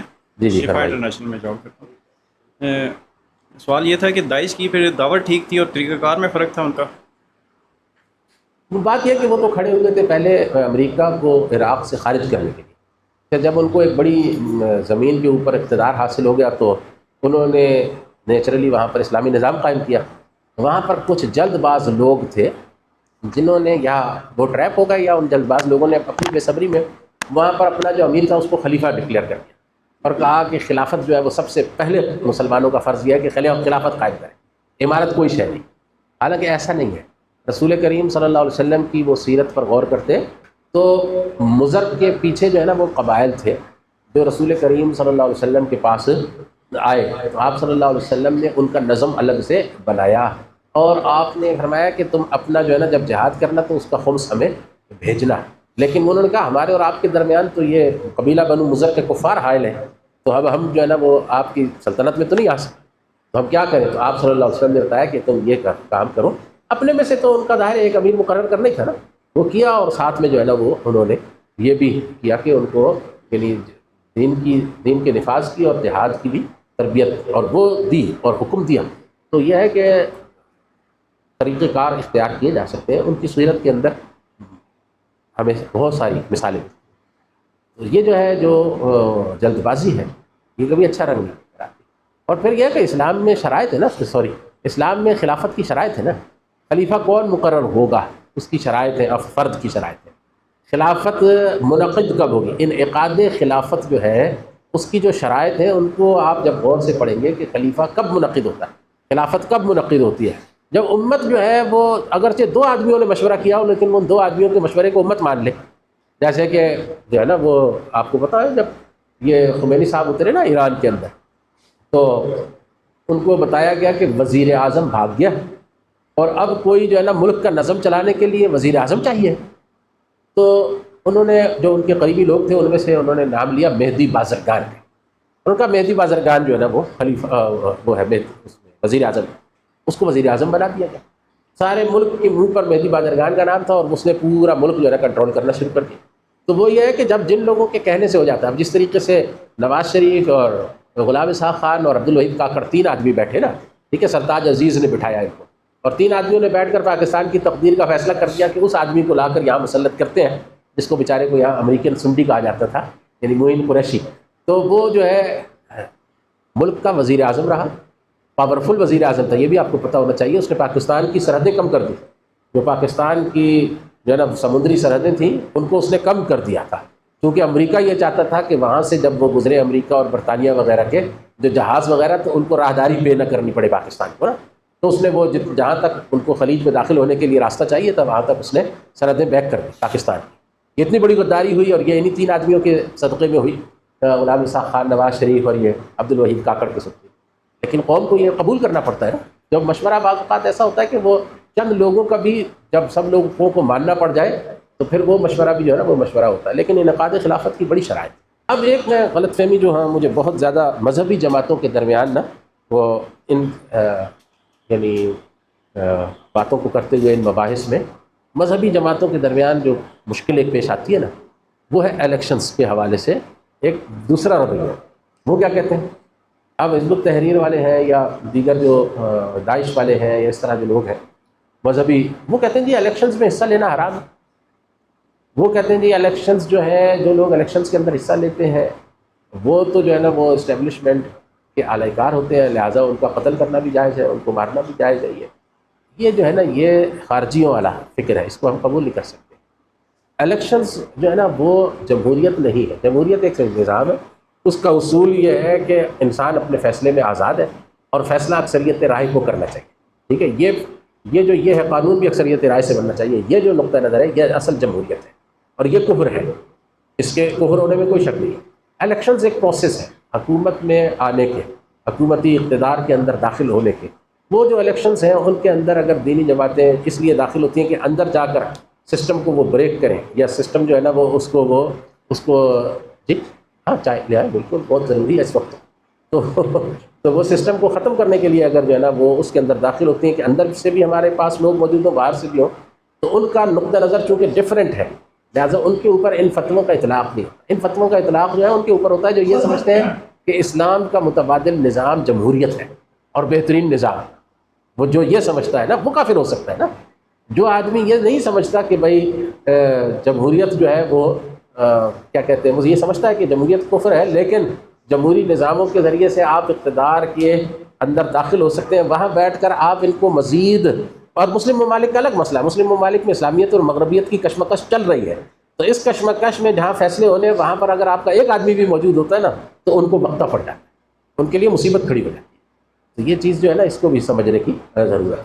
جی جی میرا سوال تین گفتگو کافی ہوگی۔ ایک بحثیت عام انسان، کامن پیپل اور علماء کا جو اسکول آف تھاٹس ہیں، یعنی کہ ہمارے یہاں ایک جو ترجیح بنیاد پہ کہا جاتا ہے جس نے اللہ کی وحدانیت اور نبی کریم صلی اللہ علیہ وسلم کی رسالت پر ایمان لایا وہ مسلمان ہے، اور ہمارے مجتمع نظر جو ہے وہ اخروی کامیابی ہے۔ تو خلافت کے حوالے سے ایک اسکول آف تھاٹ ایسا ہے جو خلافت کو اس کے اصطلاحی معنوں میں سمجھتا ہے اور اس کے نفاذ کی کوشش کر رہا ہے۔ ایک گروہ ایسا ہے، چاہے اس کی جہت اپنی اپنی ہے، کوئی الیکشن کے ذریعے، کوئی دعوت کے ذریعے۔ ایک گروہ ایسا ہے جو اس کو اصطلاحی معنوں میں اس کو بخوبی آگاہ تو ہے، لیکن اس کے نفاذ کو وہ دیوانے کا خواب سمجھتا ہے اور کہتا ہے اس کی امپلیمنٹیشن آج نہیں ہو سکتی۔ ایک اسکول آف تھاٹ ایسا ہے جو اس کے اصطلاحی معنوں کو بخوبی سمجھتا ہے، لیکن وہ کہتا ہے جی اس کا نفاذ ایک خاص وقت کی ضرورت تھی۔ اب جس طرح ایک آپ نے اسکول آف تھاٹ کا ذکر بھی کیا گاندھی صاحب کی۔ اور ایک گروہ کثیر ایسا ہے جو نہ اس کی اصطلاحی اور لغوی معنوں کو سمجھتا ہے اور نہ اس کا مطمع نظر اس کا نفاذ ہے، نہ اس کے وہ مشن میں ہے۔ تو بحیثیت عام انسان اللہ کے ہاں جس وقت ہم آخرت میں پیش ہوں گے تو ان چاروں کے اندر جو ڈفرنس ہے، کیا اس کا کسی کو فائدہ اور نقصان پہنچ سکتا ہے، یعنی کہ اس کے اسلامی اور مسلمان ہونے کی حیثیت سے کیا اس کو اللہ کے حضور اس کی وہ سزا مل سکتی ہے کہ اس کی ساری دنیا کی ساری معاملات جو ہیں وہ ایک طرف رد کر دیے جائیں؟ تو بڑا اچھا آپ نے ایک سوال کیا ہے، میں امداد دیتا ہوں۔ ماشاء اللہ آپ نے وہ چاروں موقف جو ہے نا ان کو بیان کیا۔ بات جو ہے وہ یہ ہے کہ جو خلافت کا قیام ہے یہ ایک فریضہ ہے، ٹھیک ہے نا، اور جن لوگوں کو معلوم ہو کہ ایک شے جو ہے اس کو فرض قرار دیا گیا ہے اور وہ شے جو ہے اس کی فرضیت کے درمیان میں وہ کوئی پارٹ ادا کر سکتا ہے، کوئی پارٹ پلے کر سکتا ہے اور وہ نہیں کرتا، اس سے پوچھ ہوگی ظاہر سی بات۔ تو لا یکلف اللہ نفسا الا وسعها، اگر کوئی آدمی جو ہے نا وہ بالکل کوئی کردار ادا کرنے کی پوزیشن میں نہیں ہوگا تو اس سے اس کے بارے میں نہیں پوچھا جائے گا۔ لیکن جن لوگوں کو دعوت پہنچ چکی ہے اور انہوں نے بات سمجھ لی ہے تو وہ ان کو یہ بات جاننی چاہیے کہ اللہ تبارک و تعالیٰ ان سے پوچھے گا کہ بھئی یہ مسلمانوں کو تو میں نے پیدا کیا، انسان کو میں نے پیدا کیا، وما خلقت الجن والانس الا لیعبدون، اپنی بندگی کے لیے پیدا کیا تھا۔ تو فرد کو تم مانتے تھے، اگر کوئی شخص یہ رکھتا ہے ذہن میں تو وہ کفر کے قریب عقیدہ اس کا، یعنی میں اس کو چونکہ مفتی نہیں ہوں تو میں فتویٰ نہیں لگا سکتا، لیکن اگر کوئی آدمی یہ سمجھتا ہے کہ فرد تو اللہ کی بندگی کا پابند ہے، لیکن جب بہت سارے انسان مل کر جو ہے نا وہ کوئی نظام بنائے تو وہ نظام یا وہ ادارہ جو ہے وہ اللہ کی بندگی کا پابند نہیں ہے، تو یہ عقیدہ کفر کا عقیدہ ہے۔ تو یہ اللہ رب العزت اسلام اور کفر کے بارے میں بھی اگر آخرت میں نہیں پوچھے گا تو پھر کس چیز کے بارے میں؟ تو یہ بات جو ہے نا اس کو سمجھ لیں کہ یعنی انسان کے پاس کوئی حق نہیں ہے کہ وہ اپنی مرضی اور اپنے جو چاہنے والے ہیں ان کی مرضی کا نفاذ کرے، جبکہ اللہ اور اللہ کے رسول نے اپنی مرضی واضح کر دی، ٹھیک ہے نا جی۔ تو لہٰذا ہمارے پاس تو دین وہی ہے جو کہ بندگی رب اور ہمدردی خلق کی بنیاد پر اللہ نے اور اللہ کے رسول نے جو ہے نا ہمیں عطا کیا ہے، اور وہی نظام خلافت ہے۔ اور جب بندگی رب ختم ہو جائے تو وہ نظام خلافت نہیں ہے، وہ ہمدردی خلق ختم ہو جائے تو وہ بھی نظام خلافت، پھر وہ کچھ اور ہے۔ دونوں چیزیں اللہ نے دی۔ آپ نے اپنا تعارف نہیں کرا حضرت؟ جی مظہر میرا نام، مظہر صاحب۔ تو میں یہ کر رہا ہوں کہ صرف جماعتوں نے اپنے اپنے امیر اپنے اپنے سردار مقرر کیے ہوتے ہیں، آج کل اس دور کے حوالے سے امیر کیونکہ جو اسلام کا نظام کی جماعت کے زیر اثر جی جی جماعت ہوگی اور جماعت ہوگی تو اس کا امیر ہوگا۔ آج کل کے دور کے حساب سے امیر چننا اور اس کو مقرر کرنے کا کیا آپ کے لازمی طریقہ کار؟ جو بات یہ ہے کہ جب خلافت قائم ہوگی تو پھر خلیفہ کا تقرر ہمیشہ مشورے سے کیا جائے گا، اور مشورہ اسلام کے اندر نبی کریم صلی اللہ علیہ وسلم نے 3 سنتیں چھوڑی ہیں مشورے کی جو احادیث میں موجود ہیں۔ ایک مشورہ ہے جو آپ صلی اللہ علیہ وسلم نے براہ راست ان لوگوں سے لیے جن کا معاملہ تھا، وہ سارے لوگ جو تھے نا وہ جمع کیا آپ نے مہاجرین اور انصار یعنی عوام جمع کیا، اور ان سے آپ نے بدر کے اندر جو ہے نا نکلنے کے بارے میں پوچھا. تو وہ سارے لوگ جو تھے معاملے جن کے ساتھ تعلق تھا معاملے کا، ان سے آپ نے مشورہ لیا. بات سمجھ آئی؟ تو وہ جو ہے نا مشورہ جو عوام الناس سے لیا جاتا ہے، یہی مشورہ حضرت عثمان غنی رضی اللہ عنہ کے تقرر کے وقت حضرت عبد الرحمن بن عوف رضی اللہ عنہ نے لیا. اور بخاری شریف کے اندر آتا ہے کہ حضرت عبد الرحمن بن عوف سارے مدینے کے اندر حتیٰ کہ پردہ دار عورتوں سے اور سمجھدار بچوں تک سے آپ نے پوچھا کہ حضرت علی اور حضرت عثمان میں سے زیادہ بہتر آپ کے نزدیک کون ہے. تو پھر اس کے بعد انہوں نے حضرت علی رضی اللہ عنہ کا دست مبارک پکڑا اور آپ نے فرمایا یا علی انی قد نظرت فی امر الناس فلم ارہم یعدلون بعثمان. اے علی، میں نے اس معاملے میں تمام لوگوں سے رائے لی ہے، وہ عثمان سے ہٹنے کے لیے تیار نہیں. تو مشورے کی ایک صورت جو ہے وہ یہ ہو سکتی ہے کہ سب لوگوں سے مشورہ لیا جائے، جیسے ریفرینڈم وغیرہ میں ہوتا ہے. اچھا، وہ ٹول کوئی بھی اختیار کیا جائے. اب وہ لوگوں کے گھروں میں جا کر رہے تھے مشورہ، اگر لوگوں کو اپنے پاس بلا کر لیتے تب بھی وہی مشورہ تھا، اگر وہ لوگوں سے لکھ کر کروا لیتے تب بھی مشورہ تھا. تو آپ صلی اللہ علیہ وسلم کا ایک جو ہے نا طریقہ یہ ہے کہ آپ نے سب لوگ جو معاملے سے تعلق جس کا بھی ہے اس کو جو ہے نا مشورے میں شامل کیا. دوسرا، آپ صلی اللہ علیہ وسلم نے ان سے کہا کہ بھائی تمہاری بات جو ہے وہ زیادہ مجھے سمجھ میں نہیں آ رہی، تو تم اپنے کیمپس میں واپس چلے جاؤ. یہ بنو مستلق کا جب واقعہ پیش آیا تھا نا، تو قیدیوں کی رہائی کے لیے آپ صلی اللہ علیہ وسلم نے سب کو جمع کر لیا اکٹھا، پورا لشکر، سب کا معاملہ تھا. تو انہوں نے جو ہے نا وہ جب باتیں کرنا شروع کی تو وہ بہت زیادہ شور مچ گیا. تو آپ صلی اللہ علیہ وسلم نے فرمایا، یہ بھی بخاری کے اندر یہ حدیث کہ بھائی آپ لوگ جو ہے نا وہ اپنے کیمپس میں واپس چلے جائیں اور اپنا نمائندہ بھیجیں. ٹھیک ہے؟ تو وہاں سے کوئی نمائندہ بھی بھیجا جا سکتا ہے کہ جو اپنے لوگوں کی رائے کا اظہار کر دے اور پھر اس کے مشورے سے جو ہے نا وہ امیر مقرر کر لیں. اور مشورہ آپ صلی اللہ علیہ وسلم نے اس طرح بھی دیا ہے کہ آپ چونکہ صاحب امر تھے، تو آپ نے جو لوگ اپنے ساتھ مستقل آپ کے کاموں میں شریک تھے اور ہر وقت آپ کے ساتھ رہتے تھے، ان کو آپ صلی اللہ علیہ وسلم نے بلایا اور ان سے مشورہ کر لیا. آپ نے فرمایا کہ ابو بکر اور عمر اگر کسی بات پر اتفاق کر لیں تو میں اس کا اختلاف نہیں کروں. بہت بڑی بات ہے. تو یہ مشورے کی کئی صورتیں ہو سکتی ہیں. یعنی مقصود جو اسلام کا ہے وہ یہ ہے کہ امیر جو ہے وہ کسی کی گردن پر خود سے مسلط نہ ہو، لوگ آپس میں مشورہ کر کے اس کو اپنی رضا سے امیر بنائیں. یہ ان کی خوشنودی کیسے حاصل کی جائے، کیسے پتہ چلے کہ وہ اس معاملے میں راضی ہیں، تو وہ معاملہ جو ہے وہ پھر پتہ کیا جا سکتا ہے اپنا کسی ریفرینڈم سے بھی کیا جا سکتا ہے، کسی الیکشن سے بھی کیا جا سکتا ہے، نمائندگان کے ذریعے بھی کیا جا سکتا ہے، کوئی ذریعہ مقرر ہو سکتا ہے. امیر کسی طرح بھی ہو سکتا ہے. ذرا سمیٹ دیں جلدی چیزیں کیونکہ ٹائم 10 منٹ سے اوپر ہو گیا. ٹھیک ہے نا؟ اچھا، ایک جو ہے نا ہم نے دوبارہ سیشن شروع کرنا ہے. پلیز یہ چیزیں اٹھا دیں یہاں سے بیچ میں سے. آپ جس نے کھا لیا.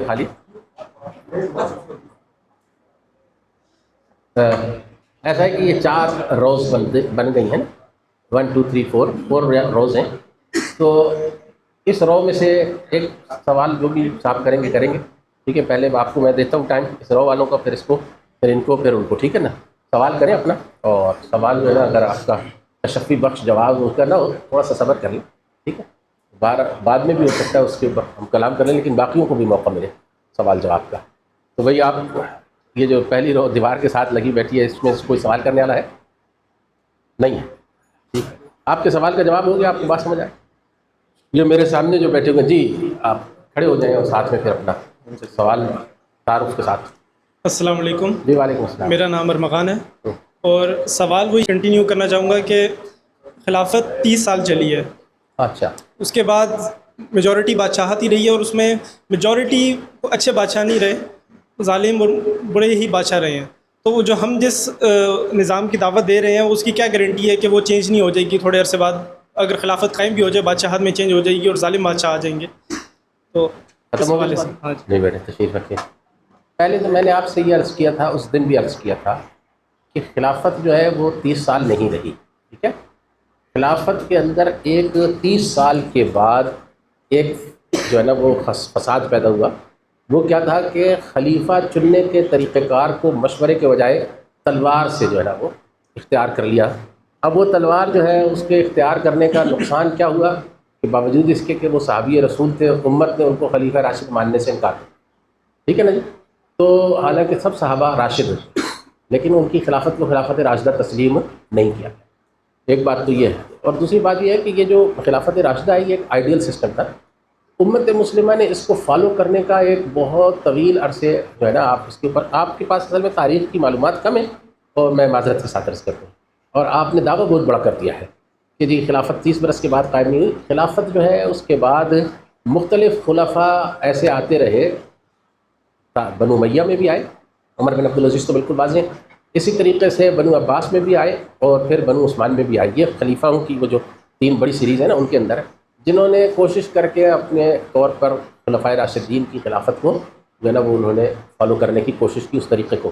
اچھا، اس میں بہت دفعہ ایسا بھی ہوا کہ ان کا انتخاب بجائے یعنی تلوار کے ایک انتخابی ذریعے کے ساتھ ہوا، مشورے کے ساتھ ہوا. یہ چونکہ بہت لمبا ایک موضوع ہے، میں نے اس پر اس دن بات کی تھی، شاید آپ اس وقت موجود نہیں تھے یا چلے گئے تھے خلافت کی کنونشن کے اندر بھی، کہ اگر مجموعی ٹینیور جمع کیا جائے نا ان حکمرانوں کا جنہوں نے کہ خلافت جو ہے اس کو فالو کیا، خلافت راشدہ کو، تو وہ مجموعی ٹینیور امت مسلمہ کی جو 1500 سال کی عمر ہے اس سے بہت بڑھ جاتا ہے، اور 2500 سال تک پہنچ جاتا ہے. کیونکہ ایک وقت میں کئی حکمران ایسے تھے جو امت مسلمہ کے اندر حکومت کر رہے تھے خلفائے راشدین کے طریقے کا. یہ ایک علیحدہ موضوع تحقیق کا، یہ میں نے آپ کو موضوع دے دے، کیونکہ آپ نے پڑھی ہے انگریزوں کی لکھی ہوئی تاریخ، انگریزوں کی تاریخ اردو اور انگریزی سے آپ نے پڑھی، اس سے زیادہ آپ کی تاریخ کا کوئی نالج نہیں. اور انگریزوں نے ہر جگہ جو ہے نا جہاں پر اردو اور انگریزی میں تاریخ لکھی ہے، اس تاریخ کو انہوں نے 50 سال کی تاریخ کو 2 جملوں میں کر کے ختم کر دیا ہے کہ یہاں پر خلافت راشدہ کو وہ پیروکار اپنے وقت کا اچھا حکمران تھا اور لوگ اس کی حکومت سے مطمئن تھے، اس سے آگے بات بڑھا دی، بات اس تک پہنچا دی کہ جس کے دور میں فتنہ ہوا، فساد ہوا، انتشار ہوا، اس کو خوب تفصیل سے اس کو کئی چیپٹرز کے اندر بیان کیا. آپ ان کی اگر ٹیکنیکس کو پڑھیں گے نا تاریخ کے حوالے سے، یہ تاریخ کی غلط، میرا چونکہ چیپٹر ہے ظاہر ہے، میں نے تاریخ کا مطالعہ بھی اس لحاظ سے بھی کیا، اور یہ ہر جگہ یہ سوال پیش آتا ہے. وہ خلافت راشدہ جو ہے نا، جو نبی علیہ السلام کے بعد کنسیکٹیولی 30 برس تک رہی، اس کے اندر فساد ضرور آیا لیکن سسٹم چینج نہیں ہوا. ایک شخص جو ہے نا اس کے مقرر یعنی صدر کے منتخب ہونے کے اوپر اختلاف ہو گیا، اور وہاں پر نقصان ہوا امت مسلمہ کا بھی اور اسلام کی تاریخ کا بھی، لیکن یہ نہیں ہے کہ سسٹم پورا چینج ہو گیا. خلافت جو ہے وہ تابع رہی ہمیشہ قرآن کریم کے. کسی بادشاہ کی ہمت قرآن کے کسی فیصلے کے خلاف کھڑے ہونے کی نہیں ہوئی، کسی عدالت کے فیصلے کے خلاف کھڑے ہونے کی نہیں ہوئی. قرآن اور سنت اور شریعت بھی نافذ رہے، اور مسلمانوں کی عام انتہائی نچلی سطح تک بھی جو ہے وہ عوام الناس جو تھے ان کو اس کے فوائد ملتے رہے. یہ ہندوستان جو ہے نا، یہ سونے کی چڑیا کیوں کہلاتا تھا؟ اس کو سونے کی چڑیا کس نظام نے بنایا تھا؟ یہ یورپ جو ہے یہ پاگلوں کی طرح ہندوستان کے اوپر حملہ آور ہونے کے لیے کیوں آتا تھا؟ اور اس کی تلاش میں اس کو جو ہے نا امریکہ جو ہے نا نصیب ہو گیا. یہ کیوں ہوا؟ یہ ہندوستان کی کیا شہرت تھی، کس وجہ سے تھی؟ ہندوستان میں تو مسلمان بادشاہتیں تھیں نا، تو وہ کوئی وجہ تھی، ٹھیک ہے نا. تو ایک تو یہ غلط فہمیاں اس کو دور کر لیں. دوسری بات جو ہے وہ یہ ہے کہ وہ رسول کریم صلی اللہ علیہ وسلم کے تربیت یافتہ لوگ تھے، ان کے معیار کے تربیت یافتہ لوگ تو اب آپ کو نہیں مل سکتے. تو آپ کو ایسے ہی لوگ ملیں گے کہ جو ذرا ان سے بہت درجوں میں بہت نیچے ہوں گے. لیکن اگر وہ ایک شخص ہے کہ جو قرآن کے مطابق زندگی بسر کرنا چاہتا ہے اور قرآن کے مطابق اپنے اختیارات کو استعمال کرتا ہے تو وہ خلافت ہوگی. اب آپ نے کہا اس کے ساتھ دوسرا سوال متصل کر دیا کہ گارنٹی کیا ہے؟ گارنٹی صرف اللہ کی ہے بھائی. اللہ نے یہ دنیا بنائی ہے اس لیے کہ یہاں انسان کو اللہ نے بھیجا ہے کہ میرے ساتھ اپنی وفاداری کو شو کرو اور اپنی جو ہے نا وہ بندگی اس کی جو ہے نا وہ پیش کرو. بندگی جو تم کر رہے ہو اللہ کی، اس کے اندر اخلاص اپنا شو کرو. اگر اللہ رب العزت نے اس کے لیے بنایا، اور آپ کو پتہ ہے قرآن پاک میں بار بار یہی بات بیان ہے کہ لیبلوکم، تو اس میں پھر ہمیشہ کے لیے اسلام غالب نہیں رہ سکتا. اسلام ہمیشہ اگر غالب ہو، ہر وقت اسلام ہی ہر شعبے میں اور ہر جگہ غالب ہو، تو وہ مقصد جو اللہ رب العزت نے رکھا ہے، جو اس کی حکمتیں جانتے ہم نہیں جانتے، وہ تو ختم ہو جائے گا. لہٰذا یہ تو ہونا ہی ہے کہ بار بار اسلامی نظام ختم ہوگا، بار بار آپ اس کو پیدا کرنے کے لیے اور اس چوٹی کو سر کرنے کے لیے بار بار آپ جو ہے نا وہ جد و جہد کریں گے. ہر نسل کرے گی، ہر نسل نہیں کرے گی تو کچھ نسلوں کے بعد ایک نسل ضرور ایسا کرے گی. یہ ہوگا، یہ گارنٹی نہیں دی جا سکتی کہ کوئی نظام قائم ہونے کے بعد ہمیشہ قائم رہے. یہ تھرڈ رو جو ہے یہ مجاہد صاحب والی، اس میں عرفان صاحب کا بیٹا بیٹھا اس پہلے کیا سوال کرنے بس چوتھی جی. میرا نام شوکت ہے جی، میں سرکاری ملازم ادھر گدوال میں رہتا ہوں. بھیا آپ ذرا قریب کر لیں کیونکہ آپ کی آواز آ نہیں رہی، مائک کریں. اچھا میں الحمدللہ اس بات پہ بالکل کلیئر ہوں کہ جس طرح نماز ایک انفرادی فریضہ ہے اور نماز نہ پڑھنے والا شدید گناہ گار ہوگا، اسی طرح خلافت کا قیام یہ ایک امت کا اجتماعی فریضہ ہے اور اگر امت اس کی فکر نہیں کرتی اور اس کے لیے کوشش نہیں کرتی تو پوری امت اس وقت تک گناہ گار ہے جب تک وہ خلیفہ کا تقرر نہیں کر لے. ہوگا تو اللہ کے امر سے، لیکن اس کے اندر یہ سوچ، یہ نظریہ، یہ فکر، یہ کوشش ہونا، جس طرح نماز کے لیے انسان کرتا ہے اس طرح یہ اجتماعی طور پہ یہ ضروری ہے. اس چیز کو کلیئر کرنا. اب جو الجھاؤ ہے اور تکرار ہے اور پریشانی ہے اور جو ہم ایک دوسرے پہ شکایات لے کر بیٹھ جاتے ہیں، اس کی ایک وجہ ہے. وجہ یہ ہے کہ ابھی تو دعوتی کام ہے نا. دعوت عام طور پہ ان چیزوں کی دی جا رہی ہے جو کسی نہ کسی صورت میں موجود ہوتی. مثلا تبلیغی جماعت یا باقی جو لوگ ہیں تصوف کے حلقے چلا رہے ہیں یا اسلامی سیاست، وہ کسی نہ کسی شکل میں موجود ہے. مثلا آپ نماز کی دعوت دے رہے ہیں، نماز 5-7% مسلمان پاکستان میں نماز پڑھتے ہیں، اتنا تخمینہ لگایا گیا. تو نماز کی شکل تو موجود ہے نا.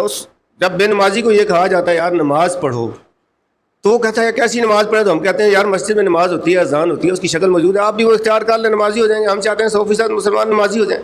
اس کی دعوت ہے. اسی طرح باقی چیزیں ان کو گنوانا ضروری نہیں. ٹھیک. خلافت کے ساتھ مسئلہ یہ ہے کہ خلافت کسی شکل میں موجود ہی نہیں ہے. اب موجود. شکر ہے آپ نے اس ابہام کو ختم کر دیا، ورنہ مجھے یہ بھی بات تکرار سے کہنی پڑتی کہ خلافت سارے اس میں اڑے ہوئے ہیں جی 30 سال بعد خلافت ختم ہوگی. خلافت ختم نہیں ہوئی. خلافت علی منہاج النبوہ جو تھی حضرت علی المرتضیٰ رضی اللہ عنہ تک رہی ہے. ٹھیک ہے نا. اس کے بعد خلافت قائم رہی. خلافت کا مطلب یہ ہوتا ہے کہ مسلمانوں کا ایک متفقہ امیر ہو جو اس سارے نظام کو چلائے. تو سیدنا امیر معاویہ رضی اللہ عنہ اور باقی حضرات باقی جو آگے رہے. پھر اسی طرح 1924 میں جو ہمارے ساتھ سانحہ ہوا سقوط خلافت کا، خلافت عثمانیہ کا، اس کے بعد خلافت ختم ہوئی. ٹھیک ہے نا. میں اس فکرے کو دہرا دیتا ہوں کہ مولانا محمود الحسن دیوبندی رحمۃ اللہ علیہ جب جیل میں تھے تو وہ یار وہاں گپ شپ ہو جاتی ہے افسروں سے بھی جب بندہ جیل میں ہوتا ہے. تو افسر نے کہا یار، انہوں نے کہا یہ اتنا لولا لنگڑا خلیفہ آپ کا کیا بگاڑ سکتا ہے جس کو تم ختم کرنے پہ، سلطان عبدالحمید جو تھے ختم کرنے پہ. انہوں نے کہا مولانا صاحب یا آپ بہت بولے ہیں یا مجھے بولا بنانے کے چکر میں ہیں. کیا مطلب؟ میں کہا جس لولے لنگڑے کو آپ خلیفہ کو آپ لولا لنگڑا کہہ رہے ہیں نا، یہ ہمیں معلوم ہے کہ یہ اگر کوئی حکم دے دے گا نا، فرض کریں جہاد کا حکم دے دے، اس کو حکم الہی سمجھا جائے گا اور آپ کا بچہ تلوار اٹھا کر ہمارے پیچھے لگ جائے گا اور ہمیں زمین پہ جگہ نہیں ملے گی. تو خلافت اتنی بڑی چیز ہوتی ہے. آپ تو 30 سال وہ پیچھے چلے گئے بہت زیادہ. یہاں بھی خلافت آج بھی قائم ہو جائے. ٹھیک ہے. عمر بن عبدالعزیز رحمۃ اللہ نے خلافت علی منہاج النبوہ قائم کی. آپ کے ہندوستان میں شیعوں نے اس کو تاریخ کو بگاڑ دیا، ورنہ اورنگزیب عالمگیر رحمۃ اللہ علیہ جو تھے ان مغلوں میں جو آئے، انہوں نے خلافت علی منہاج النبوہ کی طرز پہ حکومت قائم کی. میرا ابہام سمجھ لیں آپ کہ ابھی میں یہ کہہ تو رہا ہوں کہ جی خلافت قائم نہیں ہے، ہم کوئی مثال نہیں دے سکتے کسی کو، لیکن میں نام نہیں لیتا، ریکارڈنگ ہو رہی ہے کہ ابھی ایک طویل جہاد کے نتیجے میں ایک حکومت قائم ہوئی ہے.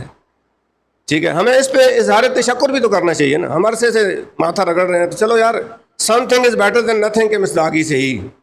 جہاد کے نتیجے میں وجود آئی ہے. یہاں جو حلاف فیصلہ کرتے ہیں، جن کو کلمہ نہیں آتا، سورہ اخلاص نہیں آتی، ٹھیک ہے، جنہیں پاکی نہ پاکی کا پتہ نہیں، وہ ہماری قسمتوں کے فیصلے کرتے ہیں.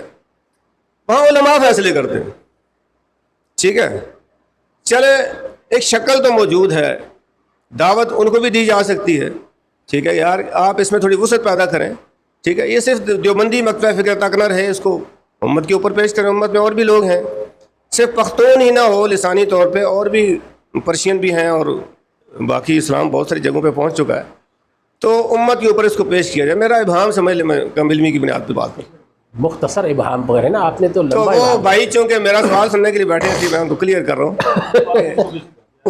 تو اب سوال یہ ہے کہ کیا ہم اس سے کوئی استفادہ کر سکتے ہیں کہ ان کو دعوت دی جائے، علماء کے اندر دعوت دی جائے، خواص کے اندر دعوت دی جائے، تب یہ عوام تک پہنچے. ٹھیک بات. جزاکم اللہ خیرہ. یہ ایک تجمل صاحب ہمارے پاس سے اٹھ کر گئے تھے، اس رو میں بیٹھے ہوئے تھے. انہوں نے بھی یہ بات کہی تھی کہ بھائی غیر کیا کر رہے ہیں. آپ نے بھی اس کا ذکر کیا. پہلے اس کی بات کرتے ہیں. بات یہ ہے کہ باجوہ کو FATF کے اجلاس میں یہ جا کر گارنٹی دینے کی اور یہ یقین دہانی کرانے کی کیا ضرورت پیش آئی کہ مسلمان خلافت قائم نہیں کر رہے. یہ بہت بڑا خوف ہے دشمنوں کے دلوں میں. یہ آج سے کوئی 25-30 سال پہلے کی بات ہے. کینیڈا جو کہ ایک نان کمبیٹنٹ کنٹری ہے، جس نے کبھی کوئی جنگ نہیں لڑی، تاریخ میں کینیڈا کی کوئی جنگ موجود نہیں ہے. اس کا وزیر اعظم تھا یہ جسٹن ٹروڈو، نہیں ہے جو ابھی کوئی نوجوان تھا، اس سے پہلے والا، اس کا نام میرے ذہن سے اتر گیا. تو وہ جو ہے اس نے نیٹو کے اجلاس میں جو تقریر کی میں وہ تقریر سن رہا تھا، میری حیرت سے میری یعنی آنکھیں پٹی کی پٹی رہی، یار یہ کون آدمی، یعنی کون شخص ہے جو یہ کہہ رہا ہے. وہ کینیڈا کا وزیر اعظم ہے جنہوں نے کبھی جنگ ہی نہیں لڑی. وہ کہہ رہا ہے ہم کبھی بھی اس بات کی اجازت نہیں دے سکتے کہ مسلمان ملکوں میں سے کوئی ملک رومن لاز کو منسوخ کر کے وہاں پر شریعہ لا قائم کرے. ہم اس بات کی بھرپور مزاحمت کریں گے، اس کی اجازت نہیں دیں گے. اور نہ اس بات کو ہم کبھی قبول کر سکتے ہیں، اس کو ویجیلنس کہتے ہیں. اس نے کہا کہ نہ ہم اس بات کو کبھی قبول کر سکتے ہیں کہ مسلمان ملک مل کر آپس میں خلافت قائم کریں، کیونکہ اس کا سارا نقصان مغرب کو ہے. اس نے بڑا واضح کہا. تو وہ جانتے ہیں کہ بھئی اگر مسلمان اکٹھے ہو گئے، بڑی محنت کی انہوں نے سر، 300 سال لگائے خلافت کے ختم کرنے پر، سازشیں کر کر کے مسلمانوں میں قوم پرستی کا بیج نبی کریم صلی اللہ علیہ وسلم نے مار دیا تھا. تو قوم پرستی کو جہاں بھی جو ہے نا وہ سر اٹھایا گیا، وہیں پر مسلمانوں نے، علماء نے اور اہل حق نے اس کو دبایا، ختم کیا. لیکن وہ بہرحال کامیاب ہو گئے. قوم پرستی کا بیج جو ہے نا وہ مسلمانوں میں دوبارہ تخم ریزی کرنے کے اوپر. ٹھیک ہے، یہ جب نبی علیہ السلام نے اس تخم کو مارا تو اس وقت بعد بھی یہ کئی دفعہ جو ہے نا یہ اٹھا. یعنی ایک معمولی بات نہیں، قبیلہ مضر کی اور قبیلہ جو بنو عدنان کی اور قحطان کی، ان کی جو لڑائیاں تھیں یہ پیچھے 1000 سال کی تاریخ رکھتی تھی. تو یہ کھڑے ہو جاتے تھے بار بار، یہ جو ہے نا اختلافات اور تعصبات مسلمان ان کو دباتے رہے. لیکن ایک وقت آیا کہ عربوں اور ترکوں کی یہ جو مصیبت تھی قوم پرستی کی، اس نے ہمیں جو ہے نا وہ بہت بڑا ڈزن پہنچایا، خلافت ختم ہو گئی. تو ایک بات تو یہ ہے کہ دنیا جو ہے نا بہرحال آپ کے خلاف سازشیں کرتی رہے گی. دنیا آپ کو خلافت قائم نہیں کرنے دے گی، نہ شریعت نافذ کرنے دے گی. یہ اب آپ کی اور میری اور محنت پر اور اللہ رب العزت کی طرف سے اس کی قبولیت کے اوپر ہے. ظاہر ہے جب تک اللہ قبول نہیں کرے گا تو کوئی کام جو ہے نا وہ پھل نہیں لا سکتا. ٹھیک ہے، تو وہ اللہ رب العزت سے ہر طرح سے اس کو قبول کرانے کی بھی کوشش کرنی چاہیے، خواہ وہ رات ہو یا دن ہو. اور دوسری بات جو ہے وہ یہ ہے کہ ہمارا جب طالبان کا پہلا دور تھا نا، تو ہمارا ایک وفد گیا تھا دوستوں کا. ٹھیک ہے، تو اس نے ان سے یہ کہا تھا کہ بھئی آپ خلافت قائم کریں تو ہم لوگ بھی جو ہے نا، ہمیں کم از کم آپ ہجرت کی اجازت دے دیں، ہم یہاں آ جائیں. تو اس وقت ملا عمر صاحب نے ایک بڑی ہی یعنی سمجھ لیجئے کہ معقول بات کی.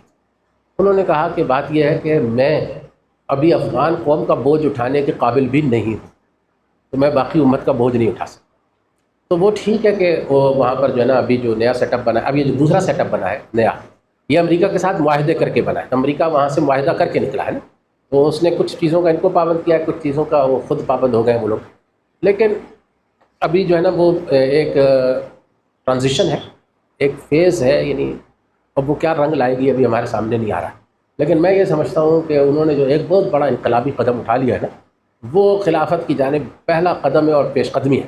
اور وہ یہ ہے کہ انہوں نے کہا ہے کہ قرآن ہمارا آئین ہے. یہ سب سے بڑی بات ہے کہ قرآن کریم کو بطور آئین کے تسلیم کیا ہے انہوں نے. اور یہ جو بات ہے نا، یہ انشاءاللہ رفتہ رفتہ اس کی شکل، اس کی شیپ بنا دے گی.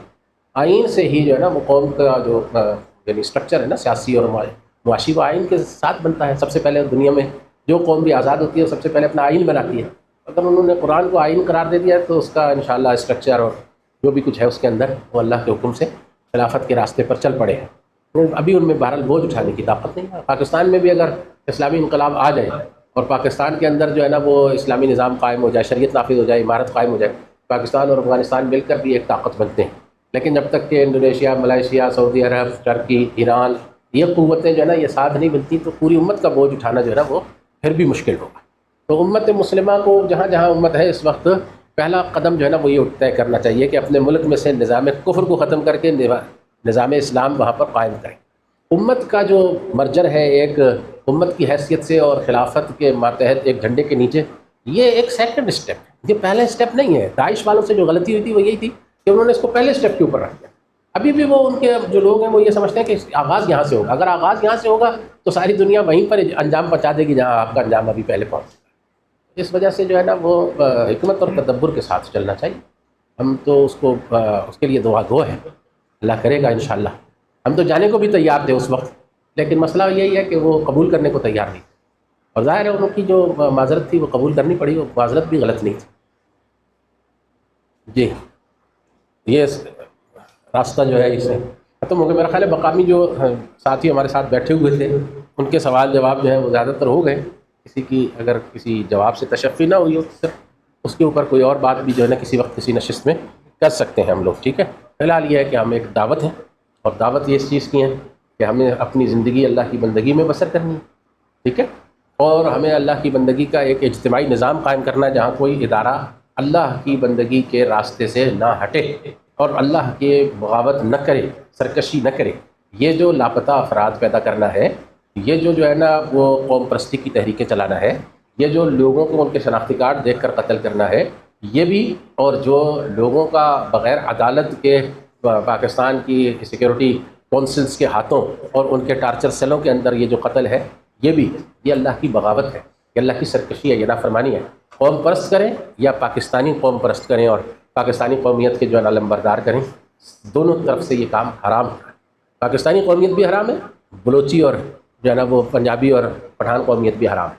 قومیت کی تحریک کی صورت ہے، قوم حرام نہیں ہے، قوم کا جو ہے نا کلچر حرام نہیں ہے، قوم کی زبان حرام نہیں ہے، وہ تو اللہ نے بنائی ہے، وہ تو انسانوں کی شناخت ہے، لیکن اس کی بنیاد پر قوم پرستی کی دعوت دینا اور اس کے نتیجے میں جو ہے نا وہ پھر جنگیں کرنا اور اس کے نتیجے میں ایک دوسرے کو قتل کرنا، یہ جو ہے نا یہ جہنم کے راستے ہیں۔ تو اس کے اوپر اسٹیبلشمنٹ بھی اسی جہنم کے راستے پر ہے، اور جو قوم پرست جماعتیں وہ بھی جہنم کے راستے پر ہیں۔ ان میں سے جس کو بھی توفیق ہو گئی اور وہ اللہ کے راستے کی طرف واپس آ گیا اور اس نے جو ہے نا وہ سرکشی اور بغاوت اللہ سے چھوڑ دی، تو یہ اس کے حق میں بہتر ہے۔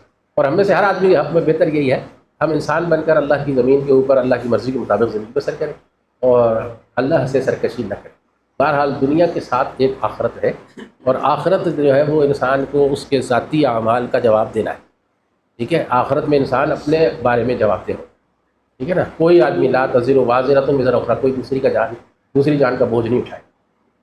اپنے بارے میں ہر آدمی، ہر سیٹ کے اوپر بیٹھا ہوا آدمی جواب دے، ٹھیک ہے، اور ہر آدمی اپنی جگہ پر جہاں اللہ نے اس کو بٹھایا ہے، کسی سیٹ پر بٹھایا ہے، کسی دکان پر بٹھایا ہے، کسی ڈرائیونگ سیٹ کے اوپر بٹھایا ہوا ہے، کہیں بھی بٹھایا اللہ نے، جہاں اس کو بٹھایا وہیں سے وہ جنت کمائے گا، وہیں جہنم کمائے گا۔ وہاں سے تو آزاد 24 گھنٹے ہی ہوتے ہیں نا انسان کے پاس، وہ 24 گھنٹے تو اس کے اسی راستے پر گزر جاتے ہیں جہاں وہ بیٹھا ہوا ہوتا ہے، جو اس کا گھر ہوتا ہے اور جو اس کا کاروبار ہوتا ہے اور جو اس کی سیٹ ہوتی ہے، یہیں بیٹھ کر وہ جنت کمائے گا اور یہیں بیٹھ کے جہنم کمائے گا۔ تو یہاں بیٹھ کر جو لوگ جہنم کما رہے ہیں ان کو ہم بار بار اس بات کی تنبیہ کرتے ہیں کہ بھائی آپ کا اسٹیبلشمنٹ کہلانا یا سیکورٹی کونسل کہلانا یا سیکورٹی ایجنسیاں کہلانا، یہ آپ کو اللہ کے یہاں بری نہیں کر سکتا۔ اللہ رب العزت کا جب بھیجا ہوا آتا ہے نا، تو وہ سب سے پہلے آپ کے اپنے گھر والوں کے ہاتھوں سے آپ کی وردیاں اتروا ہے، پھر اللہ کی وردی بنواتا ہے اس کو، پھر اس کے بعد جو ہے نا وہ اپنے راستے کے اوپر بلاتا ہے۔ لہٰذا سرکشی ترک کرتے، تکبر سے باز آئے اور پاکستان کو جو ہے نا فسادستان نہ بنائے۔ یہ ہماری دعوت ہے، ہم چاہتے ہیں کہ وہ ایسا نہ کریں، لیکن قوم پرست بھی جو ہے نا وہ حق پر تو نہیں، وہ بھی کوئی بھارت کے ہاتھوں کھیل رہا ہے، کوئی جو ہے نا وہ امریکہ کے ہاتھوں کھیل رہا ہے، کوئی اسرائیل کے ہاتھوں کھیل رہا ہے، وہ بھی جہنم کے راستے کو، وہ جنت کا راستہ نہیں۔ ظلم کے ذریعے نہیں ختم کیا جا سکتا، ظلم کو صرف انصاف کے ذریعے ختم کیا جا سکتا۔ بدی کو بدی سے نہیں ختم کیا جا سکتا، دو بدیاں جمع ہو جاتی ہیں، بدی کو نیکی سے ختم کیا جا سکتا۔ وَلَا تَسْتَوِي الْحَسَنَةُ وَلَا السَّيِّئَةُ ادْفَعْ بِالَّتِي هِيَ أَحْسَنُ۔ میں تو نہیں پیوں گا بھائی چائے، پی چکا بہت، ٹھیک ہے جی۔ آج کے دن کے لیے اتنا کافی، جزاکم اللہ خیر۔ جی الحمد للہ رب العالمین والعاقبۃ للمتقین والصلاۃ والسلام علی خاتم الانبیاء والمرسلین۔ ربنا لا تزغ قلوبنا بعد إذ هديتنا وهب لنا من لدنك رحمة إنك أنت الوهاب۔ اللهم ارحمنا بالقرآن العظيم، اللهم آنس وحشتنا في قبورنا، اللهم ارحمنا بالقرآن العظيم واجعله لنا إماما وهدى ونورا، اللهم ذكرنا منه ما نسينا وعلمنا منه ما جهلنا وارزقنا تلاوته آناء الليل وأطراف النهار واجعله لنا حجة يا رب العالمين۔ ربنا آتنا في الدنيا حسنة وفي الآخرة حسنة وقنا عذاب النار، وصلى الله تعالى على خير خلقه محمد وآله وصحبه أجمعين برحمته۔ جزاکم اللہ احسن۔ سبسکرائب کریں، شیئر کریں اور بیل آئیکن کو دبانا نہ بھولیں۔